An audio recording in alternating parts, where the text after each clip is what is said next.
Introducing Rigid's new SRL Series light bar, featuring a sleek 20-inch curved housing, ultra-wide forward projecting beam pattern, and a unique halo backlight feature offered in 4 color options. The SRL Series light bar's new optic combination projects light over 70 degrees wide, with more than enough distance to safely drive in low visibility conditions, making it the perfect lighting solution for most applications.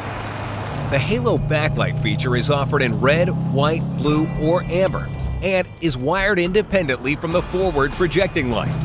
Instantly transition from style to function with the flip of a switch, making it easier than ever to own the night. Put the mic as close as you can as your... Okay, better.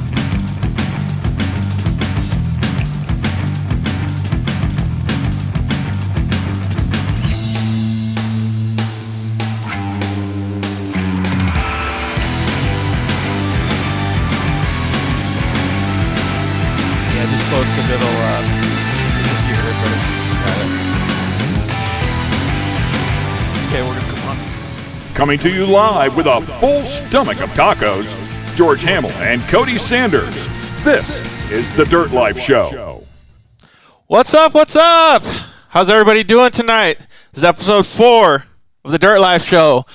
We're stoked to have Casey Peck in the studio. How's it going, everybody? My longtime friend. We're going to have this be our Moto show. It's going to be pretty cool because we're going to talk a lot about different things, how we grew up racing Moto together. We got some dudes that enjoy Moto. We got Myles Cheek. He enjoys Moto a lot. He just won the Crandon World Cup of side-by-side racing. That's like winning the Monster Energy Cup in motocross. So it's going to be cool to talk to Myles today. He's going to give us a rundown on basically all the fun that they had, and we'll see from episode 2 when Myles is on. We'll see if he cooks some tacos for his crew at the races. Awesome. So that'll be super cool. And we've got Mike Young, Big Gun. Big Gun. Yeah, and he's going to be our featured guest tonight. And that dude, he's inspired me a lot. When I was a little kid, I used to look up to him all the time racing dirt bikes. He was already at the pro level when you were probably in the intermediate class. I think I was just like almost getting too big for 80s kind of thing. Right, early 90s-ish? Yeah, something like that. And he was ripping. Like, he won a 4-stroke championship, an AMA championship. He was a factory Husaberg rider. Right. So for those that remember the Husaberg era, that's pretty cool. So, a lot of guys, like you brought up before the show, Doug Henry invented 2-strokes, right? 4-strokes, yeah, or being 4-strokes, yeah. Yeah, I think that stigma is kind of attached to the popular 4-strokes as they are now, and I don't know if that's completely true. Yeah, because I feel like, didn't we see 4-strokes starting to evolve a little bit, like maybe a year and a half to 3 years or so before that? I think it was really big in Europe, and, if we go back to, the way we were not connected the way we are with social media, everything, I think we were just waiting for that latest cycle news or Moto magazine to see what was going on, and then we'd see later, a year later or whatever, we'd see these sweet works bikes that were still happening over there that were actually 4-strokes. Yeah, and for our listeners that don't know about what a works bike is, like that's like the baddest bikes that you can see. Right. Fully factory, no basically no limit, no budget, no holds barred. Whatever we wish we could do to our dirt bikes. Absolutely. Yeah, so it's crazy how to think that evolution came about. I guess because maybe it didn't make it as far as like Doug Henry reintroduced it because it was a Japanese manufacturer at the time, and it was lighter and faster and things like that. Right. But how gnarly would it have been to ride one of those bikes like the 4-strokes, like what Mike Young? Those things were pretty heavy. And they were like a tractor. Right. I think it was like, I heard it said before, it was like 2 bikes, basically, 2-strokes. It was so heavy. Really?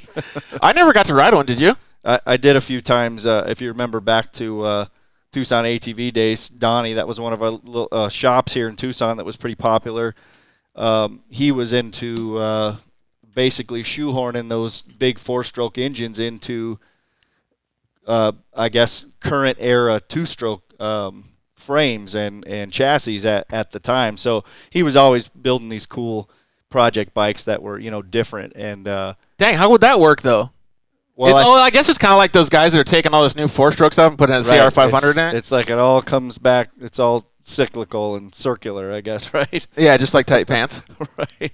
Like my kids wanting my 80s clothes again. And, I'm Hopefully you'll just get away with, they could take mom's clothes from a long time ago. Right. So, okay, well, sorry about having the technical difficulties and starting the show a little late. But, like I said, we have an awesome show. And for me, it's even better because I have you in the studio. And it's cool because there was a lot of times, growing up, we grew up in the same neighborhood. Yep. And I've told the audience before, but we didn't have pavement. Right. Like, it was, 2 miles, 3 miles to get to the closest paved road? Yeah, absolutely. So we had to do a lot of things that were cool in our eyes to make fun for ourselves. Right. We had other friends in the neighborhood. We would make bicycle tracks, and I remember vaguely some of this stuff, and you might actually have a better memory of this too. What started the whole dirt bike thing for all of us? Well, I think if you remember, I know you guys were probably more than I was, but we were kind of dooners. You guys for sure were dooners. Yeah. And my parents, way back in the day, they were dooners as well. It was back in the three-wheeler days, the big rubber-tired 90 or whatever that thing was. The moon vehicles? Yeah, exactly. Looked like a big old moon vehicle. Right. And I know for me, it was always fun to go to the dunes and mess around, but my other buddies, John Lavoie and Scott Hubble, way back in the day, if you remember them, they were already on two-wheelers, and a three-wheeler with two-wheelers just isn't going to work. So that's how it started for me to get on the two-wheel, already on bicycles, obviously, but I wanted to get on the dirt bike and not just the three-wheeler stuff. It's cool to remember. It kind of gives me chills, like, remembering all that. Because when we always have conversations, like, I've known you for so long, and we'll have conversations about different memories that we've had. Right. And you can remember stuff, I can remember stuff, and then all of a sudden it'll start triggering this whole, memory lane. Filling the gaps, yep. Right. And it's so cool to remember that. I remember you had, in front of your house, and there's probably a lot of people that did this, too. A lot of our listeners. I would go to your house, to go play. Right. But every time I went to your house and I left, I would hit the little jump in the front. Right. Yeah, going down the hill. We had them all over the place. If you remember, our biggest thing when we got home from school or on the weekend or whatever was to see if we were allowed to go ride the 40 acres. Remember that? Oh, that big loop, that dirt loop that you go around? Yep. We had raised tabletop, and we had all kinds of little silly things that we built over the years. That what's funny about that, though, is now that I remember, that big 40-acre loop that we used to do, it wasn't easy in a car. Right. So to do that on a dirt bike was actually kind of fun for us beginners, because it was tough. It was like a track for us. We were out there racing, Yeah, that's good. Well, imagine us trying to do it now, but that actually brings up a good point, and that's the dirt life. That's what the whole show is about, sure. And why we have so much fun watching with or talking about these stories with everybody. I've had so many people reach out on social media. This is only our 4th show, and it's going fantastic, dude. I can't even tell you how much more interaction and how stoked I am than what I thought it was going to be. It's so cool. And everybody connecting on our social media channels, like on Instagram, Facebook, @TheDirtLife. People sending emails to the Dirt Life Show at gmail.com, and just connecting with us and sharing their stories, sharing what they want to hear about, sharing what they think is cool. And man, we have such a good lineup of things that are going to happen in the future that are just going to keep getting better and better. And with all their suggestions, I think we're going to get a pretty cool show here. Yeah, absolutely. You know what's funny, too, is it's probably just real natural because in any kind of racing that we've been involved with, whether it be, motorcycles or RC cars for me for a long time and bicycles and whatnot, all that shop talk that we were talking about, that seems to be almost more enjoyable than the actual event. I mean, you got to get the adrenaline out of your body and, and you work for something and all that. But then just like we're doing right now, we think back. I mean, it's been 30 years probably that we've known each other, plus 30 plus years. And I'm still remembering the berm we had at the end of your driveway. And you know what I mean? It's just that, again, that shop talk is, it's just fun. It's just comforting, I guess.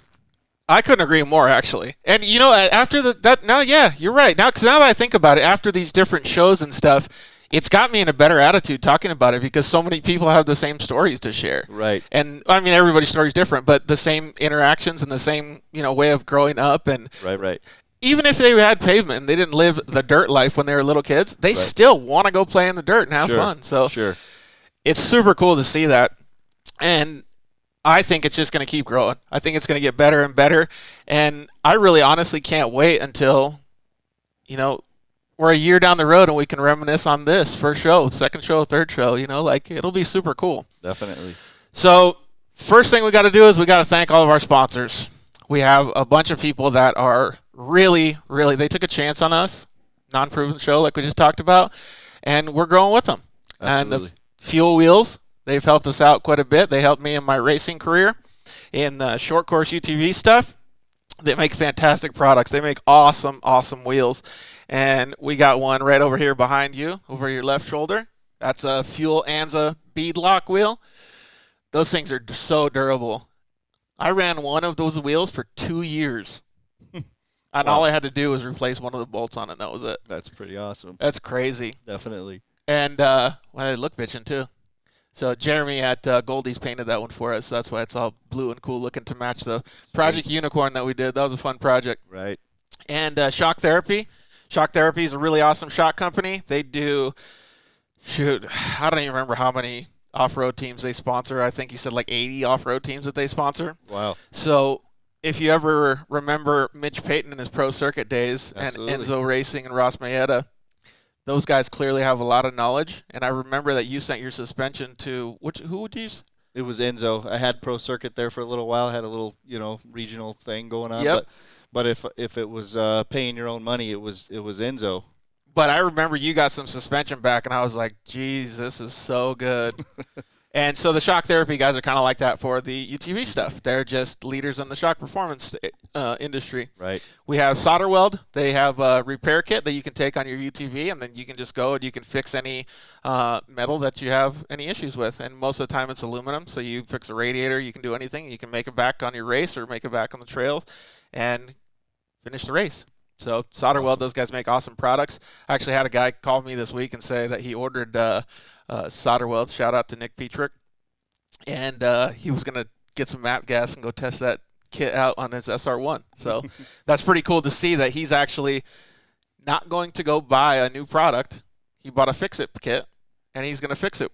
And that car has to be solid for the races. Yeah, so absolutely. it's kind of cool to see that. So you know that they're making a good product. Yep. We have Zollinger Racing products. They make, you'll like this one. It's because they make almost all of their stuff. They just made a suspension kit, all machined out of blocks of aluminum. Oh, that's awesome looking, I'll bet. I think it was for an X3, Can-Am X3. Dude, it was like a Picasso. It was so good. Just seeing the pictures, I was like, oh my God, I can't wait to see one of those in person. So we haven't got to set up a contest with them yet, but we're going to set up a contest to win some of their products. So some lucky winner is going to get some pretty badass stuff. And we also have Rigid Industries, and Rigid Industries makes just badass lights, man. And we talk about this on every show. You can go buy a light bar on Amazon, but it's not going to be like a Rigid one. So we want to thank all of them because they are what made this show happen, and they are the reason that we're so happy to be able to talk about all these memories. Right. So thank you guys very much. And most importantly, we want to thank everybody that's watching the show and listening to the show on iTunes and all the archives. So we're live every Monday night on Facebook and on YouTube at 6 p.m. Pacific Standard Time. So all of us in Arizona will have to change that once we have the time change. But we're also available in the archives on iTunes, Stitcher, all the podcast networks, and those views have grown too. It's really surprising to me. How many people have time to enjoy this shop talk that we're talking about? It's so freaking cool. So keep giving us shouts outs. Keep with us on social media. Keep giving us your comments. And we want to make the show better for you guys. So you guys can tell us what will make it better in the future, and we'll try to do our best to make it happen. So let's see if we can go get Myles Cheek on the phone, and then we'll start talking about that Crandon. I honestly want to hear about this really bad because I've always wanted to go to Crandon. It's in Wisconsin, and it's in the middle of summer, so I kind of feel like it might be a little hot up there. But geez, that track looks good. Do you remember how like some of the tracks that we would look at on the cycle news or the dirt bike magazines, and we'd be like, Mammoth Mountain looks so glorious. Like, I want to go. Right, or remember it seemed like Yamaha or maybe Suzuki always had the perfect two-page shot of the next year's bikes. Yeah. And those were always the most pristine tracks. I don't know if anybody ever rode on them, but they sure looked awesome. I remember asking somebody like a question about this, or you told me, or somebody told me, but they would like chocolate cake. They would make it look right. and form all these, like those guys would work on it for a week ahead of time, and then they would just barely spritz it off so it had the perfect amount of moisture and the perfect amount of dust, so when the guys like whipped it or something on it, right. you could see everything in the picture. Like, and yeah, honestly, that's what Crandon reminds me of for off-road racing. So I'm really excited to talk to him. They had, they call it the biggest off-road race in the world, or biggest short course race in the world. They had over 50,000 people show up for an off-road race. Wow. 50,000 people. That's a lot, man. That's major. And so football stadium. Yeah, exactly. But the crazy part about it is, I think the town of Crandon, Wisconsin, I think during the year they have like 1,200 people. So awesome. Once a year, that just turns into this big old huge event. So that's so cool. Yeah. Can you imagine if you were a little kid growing up there, living the dirt life, and then all of a sudden the dirt life comes to you? Right. So that would be pretty cool to see that. Let's take a break real quick, and we'll be back with Myles Cheek.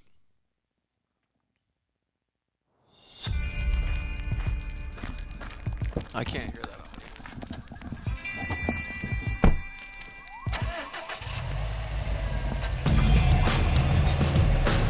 Introducing Rigid's new SRL Series light bar, featuring a sleek 20-inch curved housing, ultra-wide forward projecting beam pattern, and a unique halo backlight feature offered in 4 color options. The SRL Series light bar's new optic combination projects light over 70 degrees wide, with more than enough distance to safely drive in low visibility conditions, making it the perfect lighting solution for most applications. The halo backlight feature is offered in red, white, blue, or amber, and is wired independently from the forward projecting light. Instantly transition from style to function with the flip of a switch, making it easier than ever to own the night.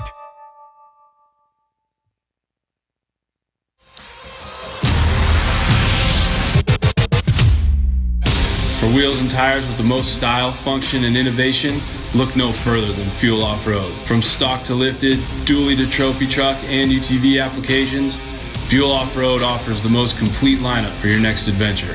Whether a weekend warrior or racer, you can't go wrong with Fuel's massive line of trail tough truck and UTV wheels and tires. Good looks, better prices, and the absolute best range of styles and applications. Find us at fueloffroad.com.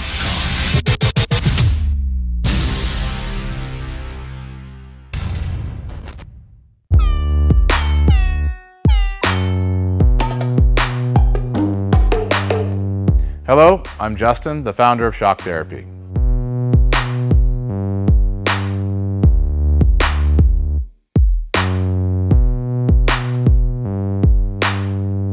Shock Therapy has been around for 5 years, but we have personally been tuning suspension on off-road cars and race vehicles for over 25 years. We tune between 10 and 15 cars per day, every single day of the week. Our concentration is tuning shock systems and supplying components that improve the ride quality of your car in many ways. Not only do we work on the average UTV, but we also tune suspension for race teams and professional drivers.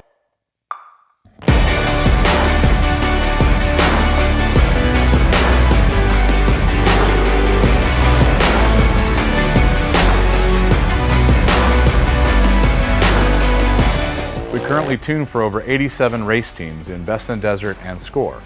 Our clients and race teams rely on our suspension components to allow them to win races and keep them safe. Suspension is a moving target. We are always trying to hit that target with every customer that we work with. Each customer's needs can be different, and we tune our kits accordingly. Our research and development never stops. We improve our components every single day. As the industry evolves and improves, so do our parts and kits. As of right now, we have over 100 products for UTVs. So when you bring your car to us, you have the satisfaction of knowing that you have the most experience, the highest quality products, and the fact that your car is being tuned specifically to you.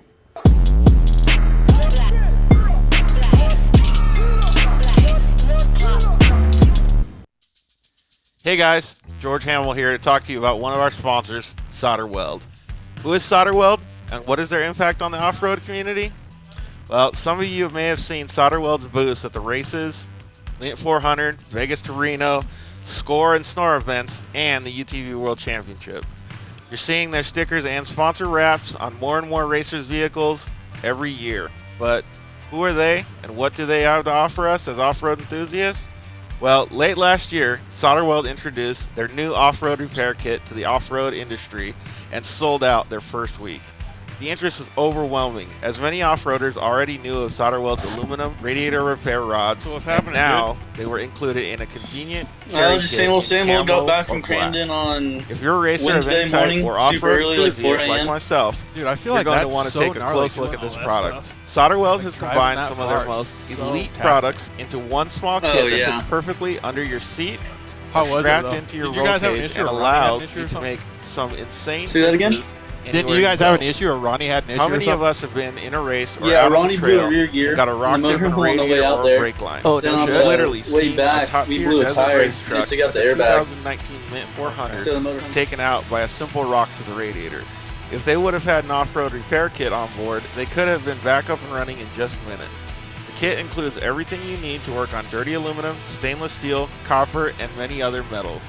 Solder Weld's cutting-edge technology allows you to make these fixes with extremely low heat and incredible high tensile strength, leaving you with a lasting fix every time. Don't be that guy who broke down on the side of the trail. Get your off-road repair kit today. Your friends will thank you.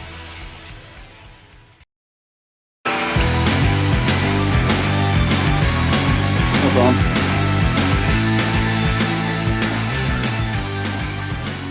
All right, here it comes on.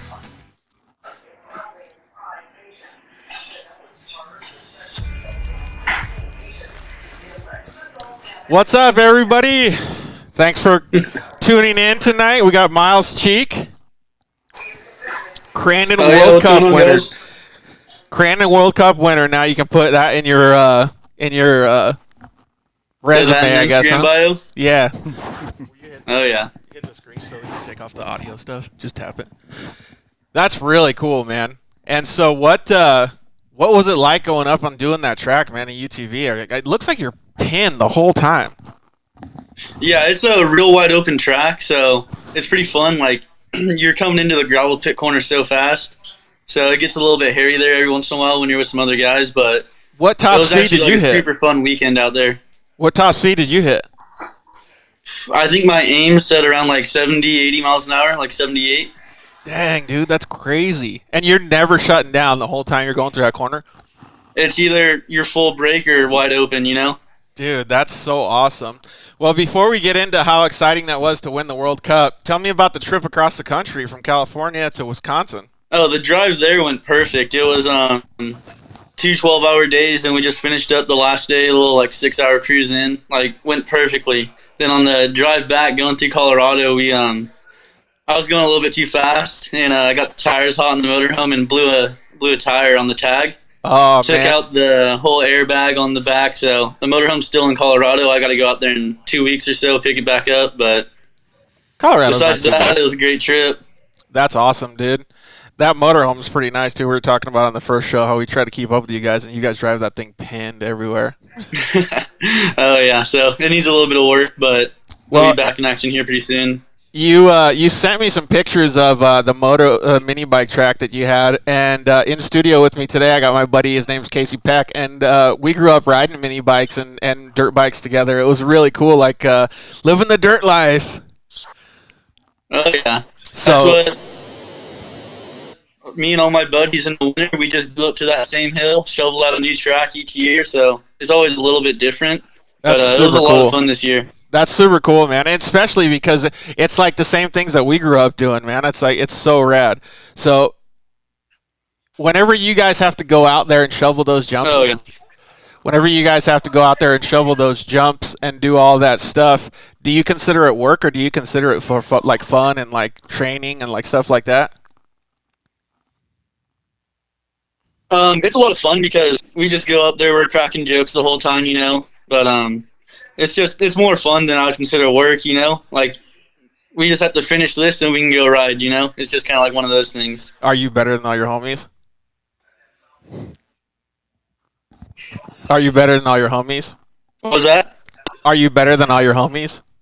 My one buddy Colin, he's pretty good. He went to Loretta's a few years. Oh, really? For I think he went for B class in College Boy. Oh, yeah, right so on. he's got me a little bit for sure, but I try to keep up with him, and he'll just play with me, you know. Like he'll let me catch him, pass him, and he'll just push me wide. Oh, dang, dude, that's sweet. Yeah, those like battle block pass things are so fun when you can get with your buddies and do all that. Definitely. Remember doing that out at I don't know. Oh yeah, and Yeah. Myles, I don't know if you can hear us, but it seems like you got a little bit of a weak connection over there with the Wi-Fi or wherever you're at. let me check my Wi-Fi real quick. Okay, sounds good. Well, yeah, so what were you going to say, Case?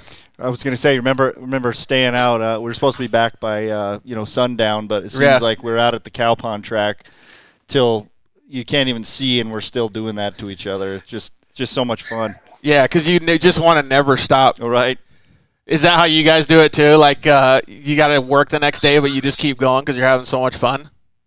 Oh, I can't even tell you how many times we've had to ride back in the dark. Like, we can only see, 3 feet in front of us, you know? That's awesome. All right, so now that you told us how fun the drive was out there and how flawless it was to drive the bus out there, we really want to know. The question is, what did you cook for the crew at Crandon? Oh, yeah. Every race I cook for the guys. What'd you cook? This weekend we did fajitas one night, then we did some steak tacos. Dang, really? I just got a new flat top grill, so we were using that, and I love that thing. Dude, those are so good. So we went to the dunes, I think it was last Camp Razor or something, and one of the guys had the flat top grill out there. That's like a new level for me. Oh, dude, it makes everything so easy. Like, I do all the bacon and stuff for breakfast outside, don't smoke out the motorhome anymore. Yeah, that's so cool. Shout out to James Hill for bringing the flat top for Camp Razor for us to try out. When we brought all the carne asada from the Mexican market here in Arizona, it was so good. All those bell peppers, all those good veggies and stuff. Did you have good tortillas this weekend? Yeah, there's at Stater Bros, they have these they're pre-cooked, but they're frozen, tortillas. Yeah. So you just warm them up right there. They're my favorite tortillas I've ever gotten, but I actually bought some when we were coming back from Mexico in the borderline. Yeah. And those ones are actually probably my favorite. Dang, so basically you need to start planning more trips down to Mexico, maybe get a desert car. Oh, yeah. Go do some chill rides down there, then buy all the good tortillas on the way back up. Yeah. That's your excuse to, get tortillas is to go on a big trail ride? Oh, yeah. That's what, I know Brock Hager, he's always down there doing something. Dude, that's so sweet. Yeah, we went down to Mexico, and Myles raced at this race too. He had us all covered. We talked about it. His Blair is handled so good in these, it's like a 6-pack of whoops, and he was the only one getting through them clean because the Yamahas tend to have suspension issues. But when we went down there, it was a whole different world of how amazing the tacos were. Well, was it because your car was full of tortillas? Is that maybe why it was handling? Yeah, it was all weighted down. Put a bunch of tortillas in the back to make it not spring up.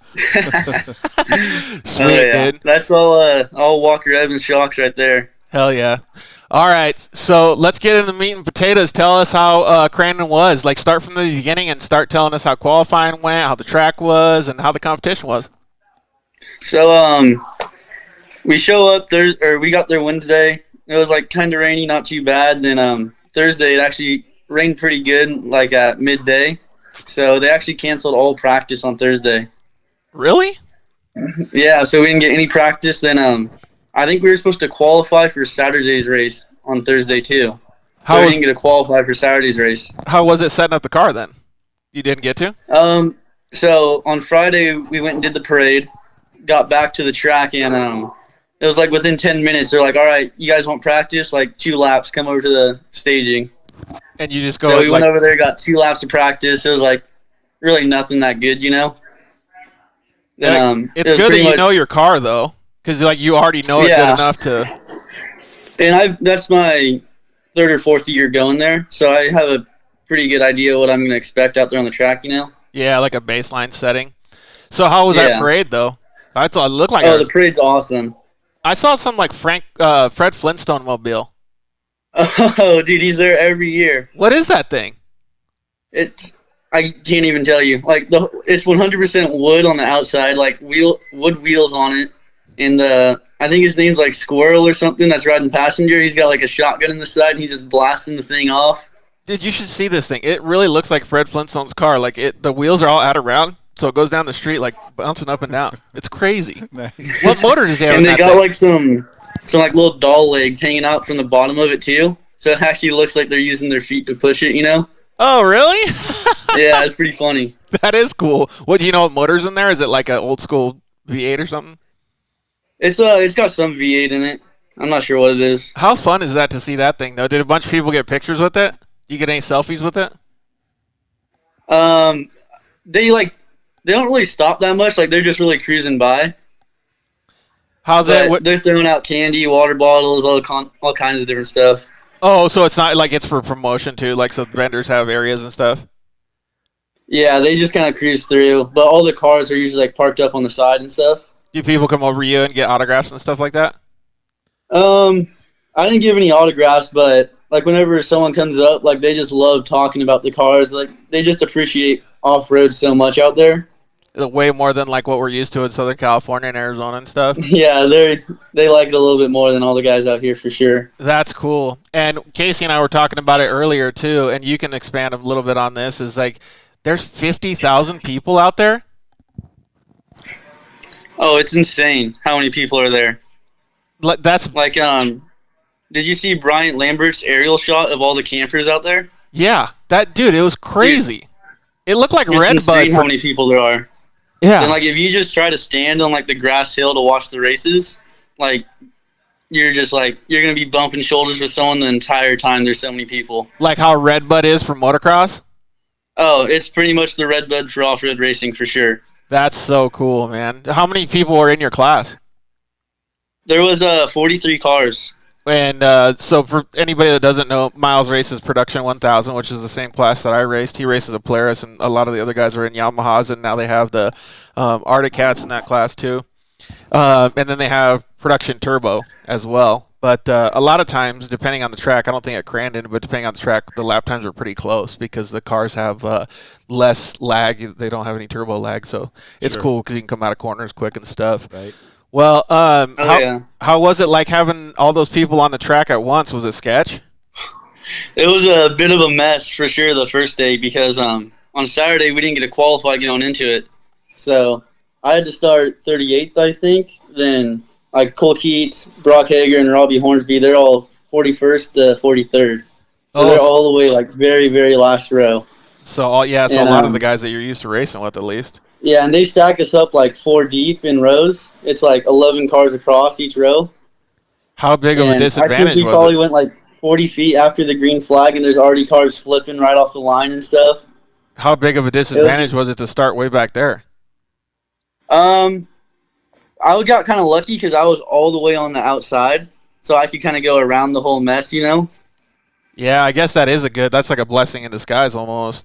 Can you imagine if a dirt bike race had that many gates, like 4 gates of riders, and then everybody had to take off behind it? It'd be like one of those works races or whatever they do. Right, it's almost like remember those old school movies of the desert race where there's like 100 guys and they're just all going into one corner. Right. And I know that, well, I haven't experienced it, but Myles obviously experienced it. You're like full tilt when you go into the first corner and you don't shut down. Like, you have to hold it. Like, whoever has the biggest cojones wins. Oh, yeah. That's like kind of like works racing, you know? Just got to get the whole shot so you can get that clean air. Yeah, exactly. So, did you start, like, where did you end up after the first couple corners? So, I know at the mandatory caution, that was about, I think it was an 8-lap race, so it was like 4 laps and 4 laps. By the mandatory, I was in the 9th place. Oh, that's good. You worked your way up. Oh, yeah. So me and Hager, we were just training through everyone. Then the the last couple laps, it kind of got turned into a bit of a mess with the cautions. Like, I think their timing and scoring was messed up. Like, I would get in fourth place, then they'd throw the caution, and they'd try putting, like, 4 cars back in front of me. Oh, did your spotter have to organize all that for you? Yeah. And, the race official would come down and, point the guys and hold me and shove them in front of me. So it was just turning into a mess, and it was their last points race, too. And it was coming down to, it was just going to be a white flag, then the checkered right off the caution. So I was like, my Nerf bar was completely folded in because it was just a mess out there. So I was like, all right, I'm going to save the car for Sunday, that's why we came out here. Yeah. That's a good I pulled off the track in fourth place, but it was just, I just want to save the car for Sunday, that's the reason why we were there. I didn't want anything to happen before that race even started. Yeah, and hindsight's 20/20, but that was a good move then, because you never know what would have happened after that, because people would have went balls to the wall. Oh yeah, so that's what I was kind of worried about. So yeah, and Sunday we actually got to qualify, and I qualified pole, thankfully. Oh really? Then for Sunday they did a rolling start. They didn't want to do a land rush for Sunday. I don't know why, but that kind of seems helped me out a lot. So yeah, definitely. Well, your car's pretty good. Like doing a land rush start though, isn't it? Like you can get pretty good hole shots, no? The Yamahas get me just a little bit because they can drop the clutch, Yeah.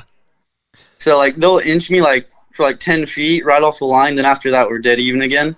Yeah, that's cool. So I just kind of got to time it, really good. But oh, that's good, man. At least you're good at doing that because I remember that seeing your car a few times. But, okay, let's hear what happened when you got that W.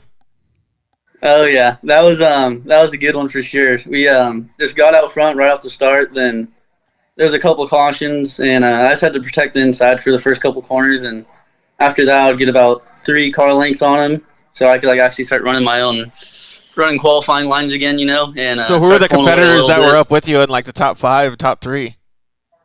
Oh, there was a bunch of fast guys. There was CJ was in third, then Jeremy Hool and the Textron was right there in second place, and Brock was in fourth. I think Dallas Nord in fifth, and Robbie Hornsby in sixth. So it was a super tight group. And how cool is that, and we were talking about this earlier, different manufacturers of 4-strokes and 2-strokes and all this stuff, and we talked about it in other shows, but the drivers that he just mentioned, so it was Polaris, Yamaha, Arctic Cat, Textron, whatever you want to call them, and then a couple other brands and manufacturers behind him. It used to just be Polaris. So how cool is that to see the depth of the field now grow that much? Right. Sounds like it's really opening up and it's popular, right? That's good to see growth. Oh yeah, it's pretty cool because Cowie just came out with a new one. Honda just came out with a new one. So it's cool to see all the different manufacturers and the different cars out there on the track. Everyone on the podium Sunday was driving a different brand car. That's so cool. Oh, right. So we just got a guy that just messaged in saying, "Send it." That's cool. That's what you had to do in the first turn, man. Oh yeah. Was there any big jumps out there? They're okay. For the Polaris, it's we catch a little bit of air, but definitely the Pro 4 guys, they get some good air coming out of the gravel pit. They have a pretty good little sky jump right there. A lot of the jumps I was looking at looked like there was a lot of side load when you landed. Were you guys getting far enough where it had to load the car, or could you go straight? Yeah, I'm not really sure what was going on with that jump, but it seemed like it was kicking everyone a little bit sideways. It was getting me a couple times, but you just had to hit it perfect square off it, Yeah, so you had to make sure that wheel was straight when you were going off of it, huh?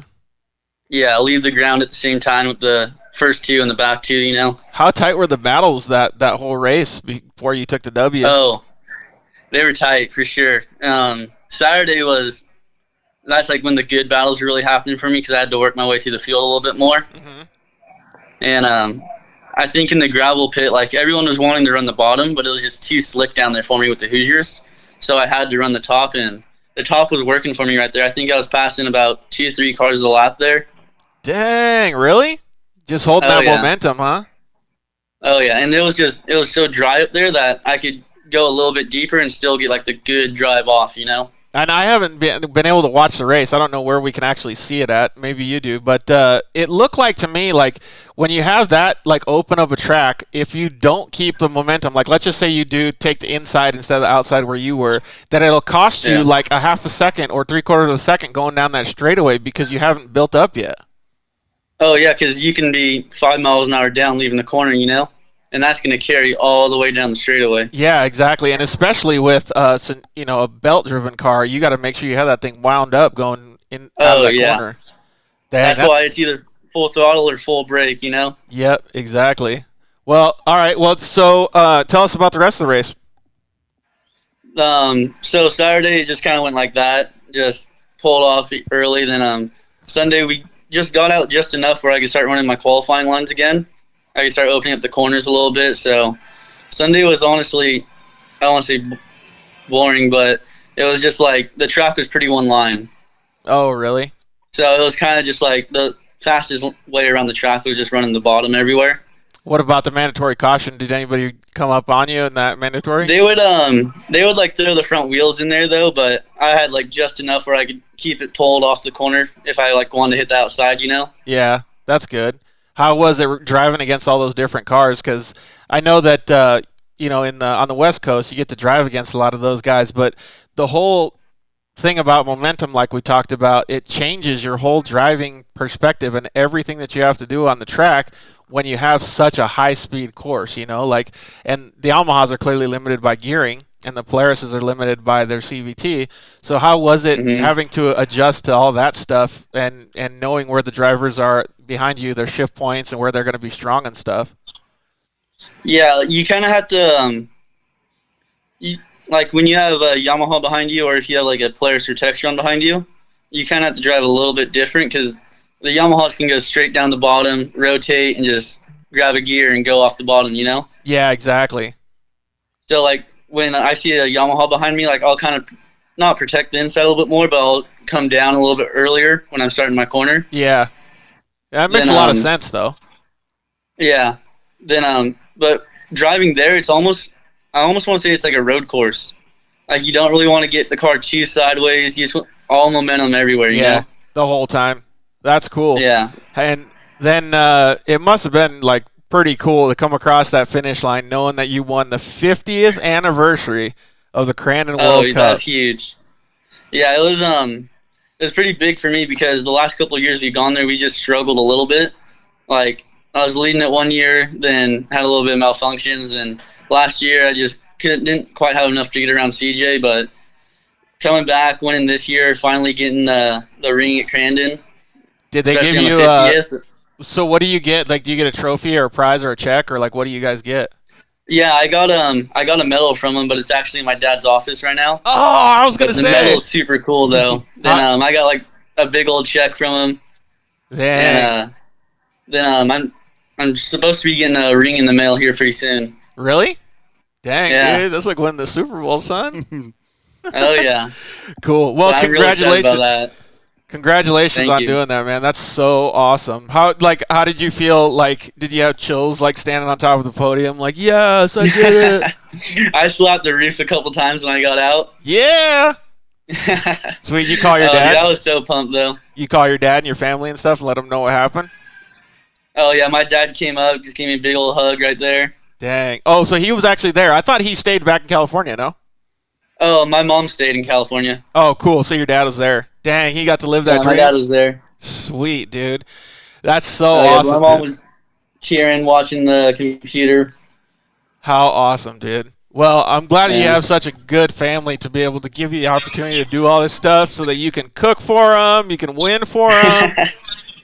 Oh, yeah. I try to pull my weight as much as I can there. Awesome, dude. Well, you have anything coming up that you want to talk about? I'm going to be at the Sand Show this weekend. Going to be at the Polaris booth on Friday. Be hanging out there with all the guys, and I'll probably be over at the Walker Evans booth also. Cool, man. Well, anybody that's in our audience, go see Myles at the Sand Show if you're going to be there, and tell him what's up and ask him how he's cooking for his family. Yeah. Myles, talking for sure. I got a question for you.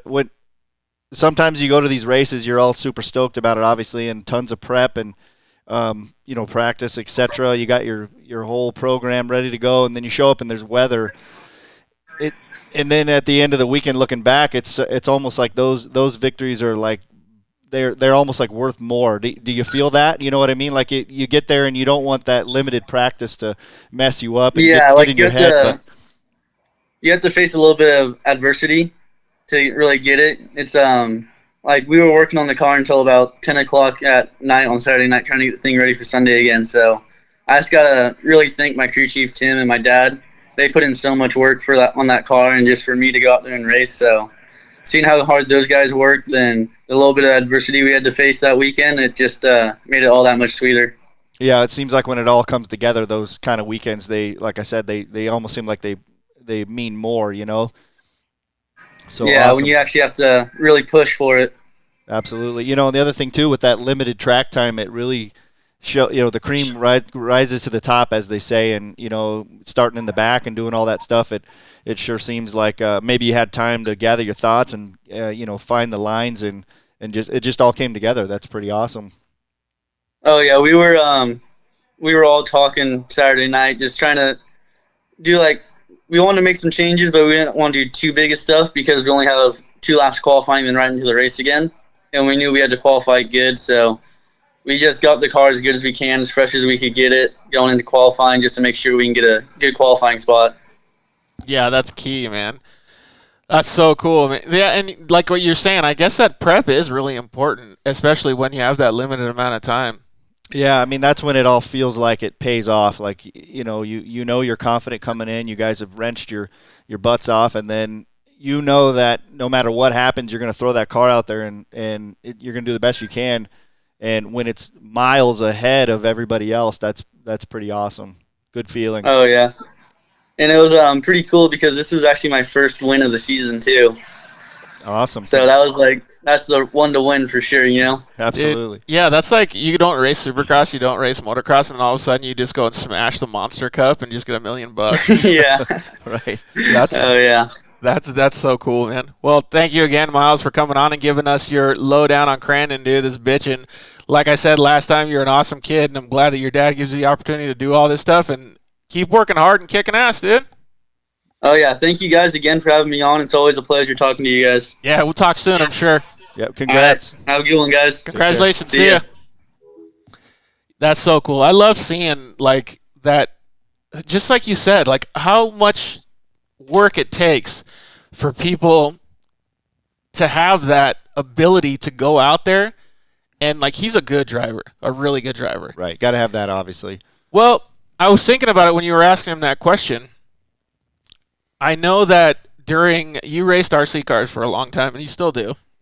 And you've made you had to learn RC cars yourself, just like Myles did with his dad, help from his dad, learning how to race off-road, just like I did when I did RC cars, motocross together, off-road, all that stuff.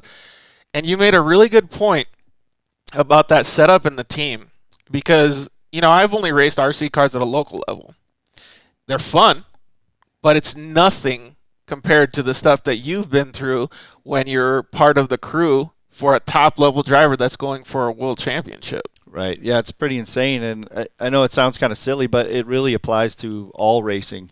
And, what happens on Saturday or Sunday really is a testament to all the wrenching that went in, Monday through, and maybe it's a month worth, and nobody gets to see that, so it's cool to see the show and finish well, etc., but there's so much more that goes into it. So it's pretty cool, like I said, to know that he's obviously confident going in. And, sometimes that the weather or anything like that can really get in your head. And you want to be that guy that knows he's confident in his stuff. Yeah, well, and even like the weather, whether it gets into your head or not, that could mean that you have to completely change your setup. Absolutely. So that's like a mind F right there. Like, right.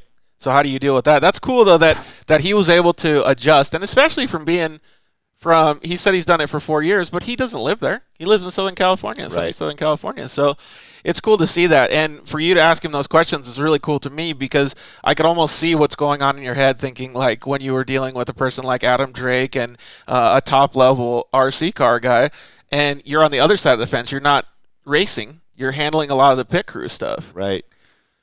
So that's super cool, man. It kind of makes me feel like I wasn't doing a good enough job with the stuff that I was trying to help with our crew. Like I could have done definitely a better job to understand the same things that Myles did and that you did in RC cars to predict the track. Sure. It's such a learning curve, you know. In every race you go to, you want to leave, you know, whether it doesn't matter what kind of racing it is, but every time you leave that race, there's emotions, there's whatever, but you got to go away with what did we learn. And that's where that notebook, etc., all that stuff just comes to play, because now, like he said, he already knew what, because he'd been there before, he knew what kind of setup to go to, and maybe they saw the clouds rolling in and knowing, hey, you know, it's going to get humid, and now we need to do tire pressure adjustment. It's all those little things that, you know, when they all come together, they end up being the, the winning package, you know.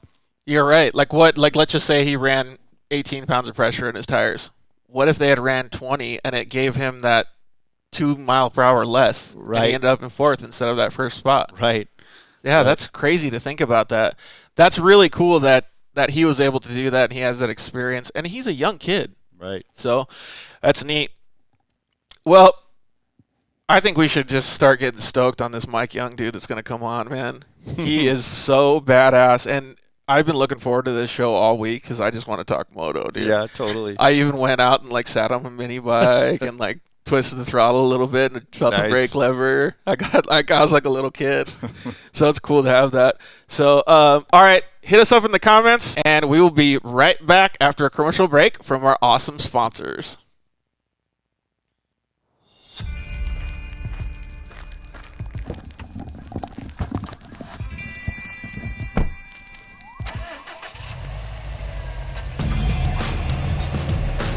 Introducing Rigid's new SRL Series light bar, featuring a sleek 20-inch curved housing, ultra-wide forward projecting beam pattern, and a unique halo backlight feature offered in 4 color options.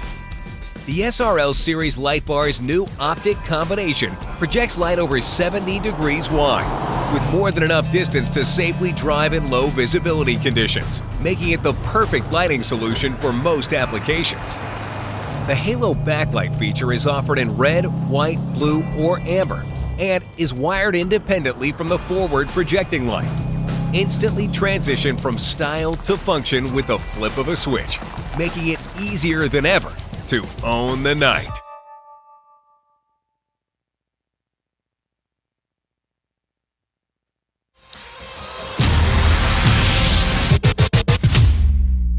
For wheels and tires with the most style, function, and innovation, look no further than Fuel Off-Road. From stock to lifted, dually to trophy truck, and UTV applications, Fuel Off-Road offers the most complete lineup for your next adventure. Whether a weekend warrior or racer, you can't go wrong with Fuel's massive line of trail tough truck and UTV wheels and tires. Good looks, better prices, and the absolute best range of styles and applications. Find us at fueloffroad.com.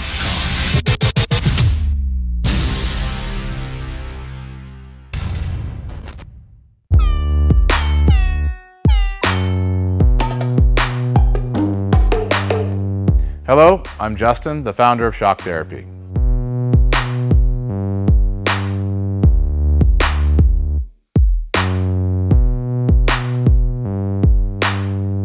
Shock Therapy has been around for 5 years, but we have personally been tuning suspension on off-road cars and race vehicles for over 25 years. We tune between 10 and 15 cars per day, every single day of the week. Our concentration is tuning shock systems and supplying components that improve the ride quality of your car in many ways. Not only do we work on the average UTV, but we also tune suspension for race teams and professional drivers.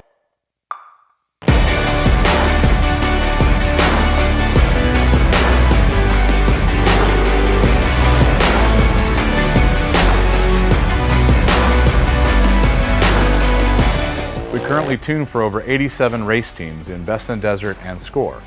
Our clients and race teams rely on our suspension components to allow them to win races and keep them safe.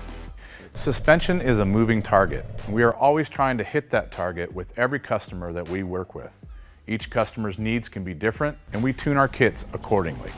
Our research and development never stops. We improve our components every single day. As the industry evolves and improves, so do our parts and kits. As of right now, we have over 100 products for UTVs. So when you bring your car to us, you have the satisfaction of knowing that you have the most experience, the highest quality products, and the fact that your car is being tuned specifically to you.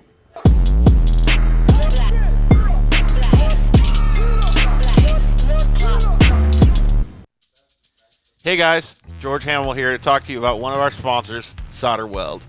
Who is Solder Weld, and what is their impact on the off-road community? Well, some of you may have seen Solder Weld's booths at the races, Lint 400, Vegas to Reno, Score and Snore events, and the UTV World Championship. You're seeing their stickers and sponsor wraps on more and more racers' vehicles every year. But who are they, and what do they have to offer us as off-road enthusiasts? Well, late last year, Solder Weld introduced their new off-road repair kit to the off-road industry and sold out their first week. The interest was overwhelming, as many off-roaders already knew of Solder Weld's aluminum radiator repair rods, and now they were included in a convenient carry kit in camo or black.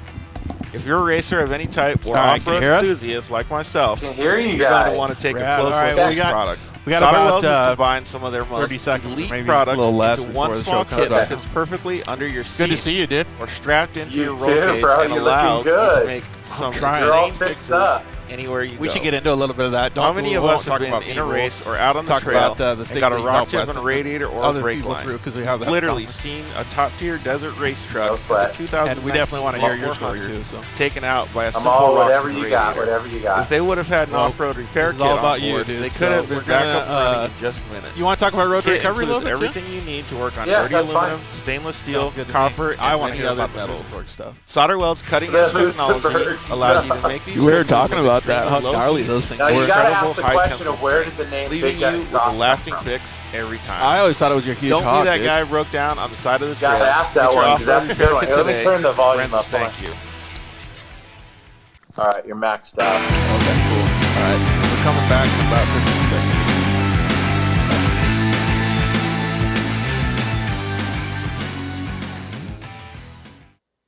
All right, we are back. Still episode 4, but now we got a new guest, Mike Young. What's up, Mike? Hey guys, how you doing? Thanks for having me. Yeah, no problem, man. So, Mike, I got Casey Peck in the studio. Casey Peck and I both grew up riding Introducing Moto Regions together. I always looked up to SRL this dude because he was Series Light Bar, faster than me. He was featuring about a 2 years sleek ahead of me, so he was 20-inch like housing, the ultra-wide 125 intermediate forward turning projecting pro, and I was beam like 80 pattern, expert and a trying to unique come halo climb backlight up. Like, feature I'm sure you offering had those 4 dudes. color options. That's The a big SRL struggle, Series huh? Light Bar's new optic combination That's a big projects light over struggle. 70 degrees. Why is he- long. It's worse. It's More worse than when enough you're on the distance to safely 125 and he's drive on in the low 80 and he's visibility beating me conditions. still. That's what I was Making just it going the to say. perfect Is, lighting that solution was for the, most the flying, applications. ointment was The that Halo on Super backlight Minis. feature is offered He in would red, he would white, ride with us blue, at or 125 amber, intermediates every and once in a is while. wired and man, independently it from was the not fun forward because projecting he was light. too fast. Instantly transition from style to function. It's with cool the to be flip that of a guy. switch, making You don't it want to be the other easier guy. than You No, ever you, that you guy. don't want to be me. own You the want to be night. him. Well, to go like a little bit above and to go a little bit above and beyond. We just had a little glitch with our broadcasting software, but we got Mike Young on the line with us, and we were just talking about before we had the idiosyncrasy with the broadcasting software. I got my buddy Casey Peck in the studio, and we were talking a little bit about the Moto stuff, and it's always cool to be the fast guy, but it's bad when you got somebody catching you. You guys, I love how you get to sit here and you get to talk Moto like this. This is awesome because you could tell stories about this all day long. It makes me think of my childhood years when I was the little 80 expert, and I'd be with the pro guys at Saddleback, and it was so funny because we were fast. I mean, the 80 expert kids were really fast. Yeah. And if you took an average like local 250 pro guy, you were probably faster. And it was kind of weird because they didn't like that when an 80 goes ripping by him at Saddleback. And I was this little kid, 12, 13 years old, and they're like, what am I doing wrong? But it was just, I don't know. It's cool to be that guy, but not to be the 250 guy, unfortunately. Yeah, but it's a line you don't get to cross because when you're on the big bike, you don't dare touch the little bike. You know what I mean? No. It's hard. It's hard. Yeah, because you got the Moto Dad. Oh, man. Man.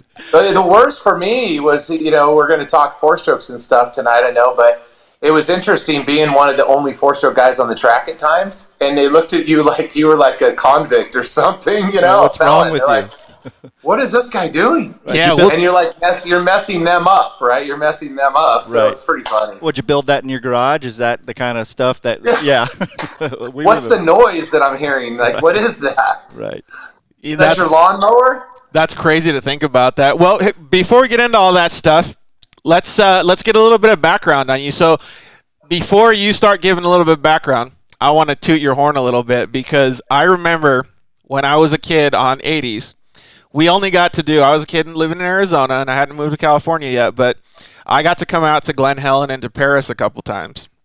And you were one of, if not the fastest dude on the track when we would go out there. I think we ran like the Golden States or the Winter Nationals. What are they called? Transcals. Yeah, that GFI was and the stuff. winner. Yep. And I remember seeing like he'd have his and here's a good transition.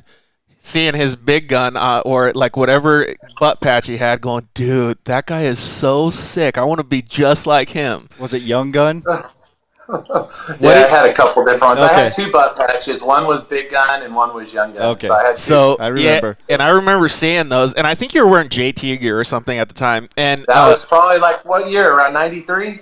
Yeah, because I turned pro in 97. 97. So I was just like, I was with Sean Hamlin in the 80s class. Like I was Sean Hamlin, Ricky Carmichael guy. Yep.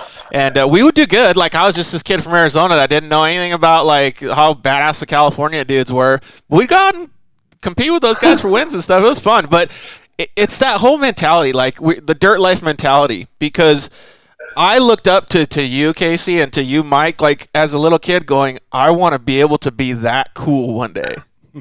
Like, and so give us. Now you are. Look, now you're that cool. I don't know about that, dude. I drive a side by side as a professional, and I could still get hurt. I don't know how it happens.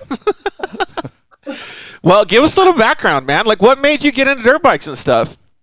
Oh man, well I appreciate for one, I really appreciate what you guys are doing, and I hope to be able to help support you as much as possible too through this endeavor. And so with that said, I'm honored to be on the show. I used to live in Northern California, so I was born in Southern California, and my dad and my mom, we had a house up in Northern California in the Bay Area called Livermore. Mm-hmm. And when I was little, my dad used to ride at Carnegie and Hollister. And I would just, I was little. I was probably 4 years old, I think, when I started wanting to ride. And he would throw me on his gas tank. And back then they were steel gas tanks, so it didn't feel so good. So he would throw me on there. You hold the handlebars, and he would just take you for a spin around. And, as a kid, you're like, dude, that's it right there. And I don't know how it all went down, but I think my dad saw that there was some interest. And Honda in 1974 started making an MR50. And so he goes to my mom, hey, can I get your blessing? Can I buy an MR50 and put Mikey on it? And she goes, yeah, I guess. So anyway, they didn't know what they were about to get into, you know what I mean? And so my dad got me on it and saw that I picked it up really quick.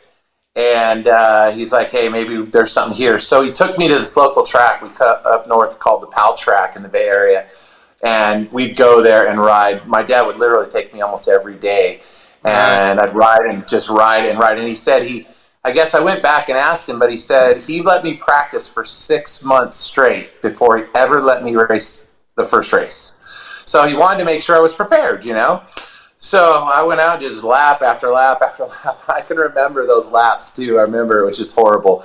You get tired of the same track over and over. But yeah, he started me, and when he started me, he's like, well, there's beginner class, but you're not really a beginner. I was a total beginner, but he started me a novice. And it was really cool because my first novice race, I wish we would have thought about this. I have a picture of it right over here on my pool table. I have a picture of my very first trophy. Sweet. And it was the coolest thing. So anyways, it's me holding this little trophy with my little Honda jersey, and so. What a good memory for them to catch.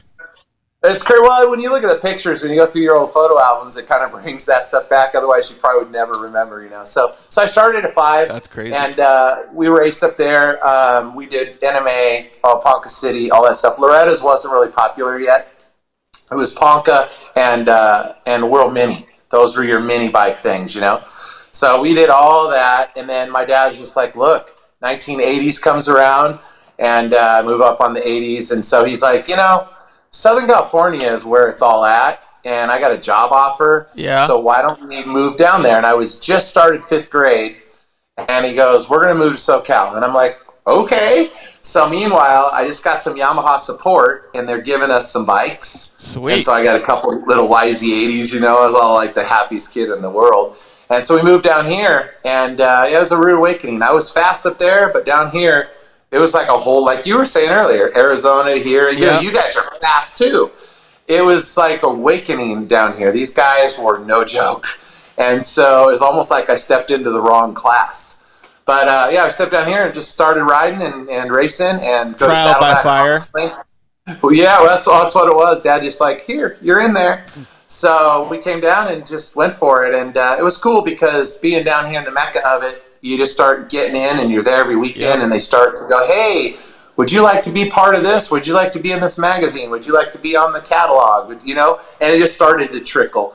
And I think Yamaha gave me my first real deal started in 1982, and Yamaha loaded us up with 680s. And that was when Yamaha had the radiator on the front. Oh, right on. Remember when it was right there on the steering mount? So anyways, I started on that, and then it just started trickling. And so then, one by one, just year after year, and I moved to 125 intermediate in 1985. I was just too big. I was 14, but I was really tall. Oh, really? And the 80, I couldn't ride it. It was just so small. And so Yamaha goes, well, here's a couple 125. See if you like them. And I just loved it. I loved it. So I jumped in the 125 intermediate class and started doing Golden State Transcal. And that was a trial by fire because those dudes are fast. Yeah. And it was competitive. There was 40 guys on the gate back then, Yep. And then, in Southern California too, like I don't even remember what the word is. It's not sandbagger, but they call it something where the 125 intermediate class in Southern California is like the pro class everywhere else. Absolutely. And then so once those guys move up to pro, they're already from 125 intermediate. They could probably go win a Supercross basically in the 90s. Agreed. So. I remember seeing that. So you definitely got trial by fire. Yeah, it was hard. It was rough. But I rode every day. I rode whether I had a broken wrist, a broken arm. I was out riding literally daily. Yep. And we had a place I moved to Laverne, which is over it's over by San Dimas. Yep. And anyways, moved over there, and up in the hills, there was just all this land. And I got a little letter from the Lewis family that owned all the land, and they said I could ride there. So we went up there, and we built our own little tracks, and we went and mobbed it on a daily basis. It was pretty cool, and it's pretty neat when you see guys like Larry Brooks and I forget some of the other names. Dubach would show up once in a while. They were all young then. But they would all show up and drive out there. I'm like, how did you guys know about our little secret track, So it was cool. And then, just on and on and on, racing, doing the daily weekend stuff. And, I'm not... When the secret track no longer becomes a secret track. Yeah, that happened to us, too, out here in Arizona. Then all of a sudden, it just beat to shit. They don't have that anymore. Like, all these guys ride motocross tracks now that are all perfectly groomed, and the tracks we practiced on were so rough. It's just a different sport. But I don't know, that was cool. I'll just give you just a quick little view of the rest of it. So in 1990, it was 91, I was riding for Suzuki and doing West Coast Supercross, all the West Coast motocross stuff, and I was on their full support program. I had 125s, 250s, and the Husky came to us and said, hey, there's this 4-stroke race every year, and the purse is like 15 or 20 grand, and we'd like to know if you'd be interested in riding it. And I was like, a 4-stroke? Like, why would I want to ride a big old 4-stroke, So anyways, I just opted and said, all right, I've done some magazine testing on these bikes. They're big old turds, but, I'll give it a shot. And so I asked Suzuki, and Suzuki goes, hey, we don't have anything, so go right ahead and do it. And I show up, and it's like, oh, my God, this is going to be the gnarliest thing in the world. Just to start the bike took everything you had. The pipe ran along the side of the frame, and it burned your leg like crazy. Burned your boots, a hole right through your boot. So it was just like a lot to learn in a little bit of time. And I got out there, and I ended up full gate, 40 guys. There was Eric Kehoe, a bunch of big names, Ty Davis, a bunch of guys. And I'm like, all right, let's see what happens. I got second and second. And I was like, dang, wow, this is pretty cool, right? So did that, got a good paycheck out of that. And I was like, wow, this is fun. The next year they came back again. I was with Suzuki again, and they said 92, and they said, hey, do you want to ride the whole series? Now there's a 7-round series and that race. Okay, maybe. And they go, but you also got to do some off-road races too. Oh, dang. Off-road? I've never been in a desert in my whole life. I was like, what's that? So I'll get lost unless it's a race course, you know? So they had me race one national Hare and Hound, and then I had to go to Arizona and do where you guys are in Cottonwood or somewhere. I forget where it was. I think it was Cottonwood. And I had to do a national enduro or the hare scramble, the one that Scott Summers would do and Plessinger. Was Spud Walters in that one too? No, this was right before Spud got into it. He didn't get into it just yet. Was it that it wasn't part of like the works racing or anything, was it? No, it was weird. So the National Hare Scrambles was like Scott Summers did it. And it's like they took and had a big motocross track. It was maybe 5 miles long or something. And you do like 2 hours of racing. Wait, Case, was that Scott Summers guy? Wasn't that the dude that had the XR 600? Yes. Yeah. Is that him? And he could lift it up. Yeah, I seen a picture of him doing that. Yeah, exactly. That was gnarly. So it was him, Rodney Smith, Plessinger. I mean, there was a gamut of guys that were just incredible in that, in that sport. And so here I'm a motocross guy, and I'm like, you want me to race first against Danny Hamill, Ty Davis, Larry Rossler, Honeycutt, guys like Paul Krause. I'm like, I don't even know where I'm going in the desert to then go over there and race against those guys. So that was funny. But the motocross thing, I ended up winning the championship for them, the 6 or 7 rounds. So we had full gate of moto guys like Kyle Lewis and a bunch of big names. And I ended up winning on Husky. I got Husky their first motocross 4-stroke championship in '92. And the best part was I finished, and I had to push my bike at Carlsbad halfway around the track because the chain fell off and it wouldn't go back on. Oh, so I had to push the bike to the finish line just to get the points. And it weighs like 500 pounds or something?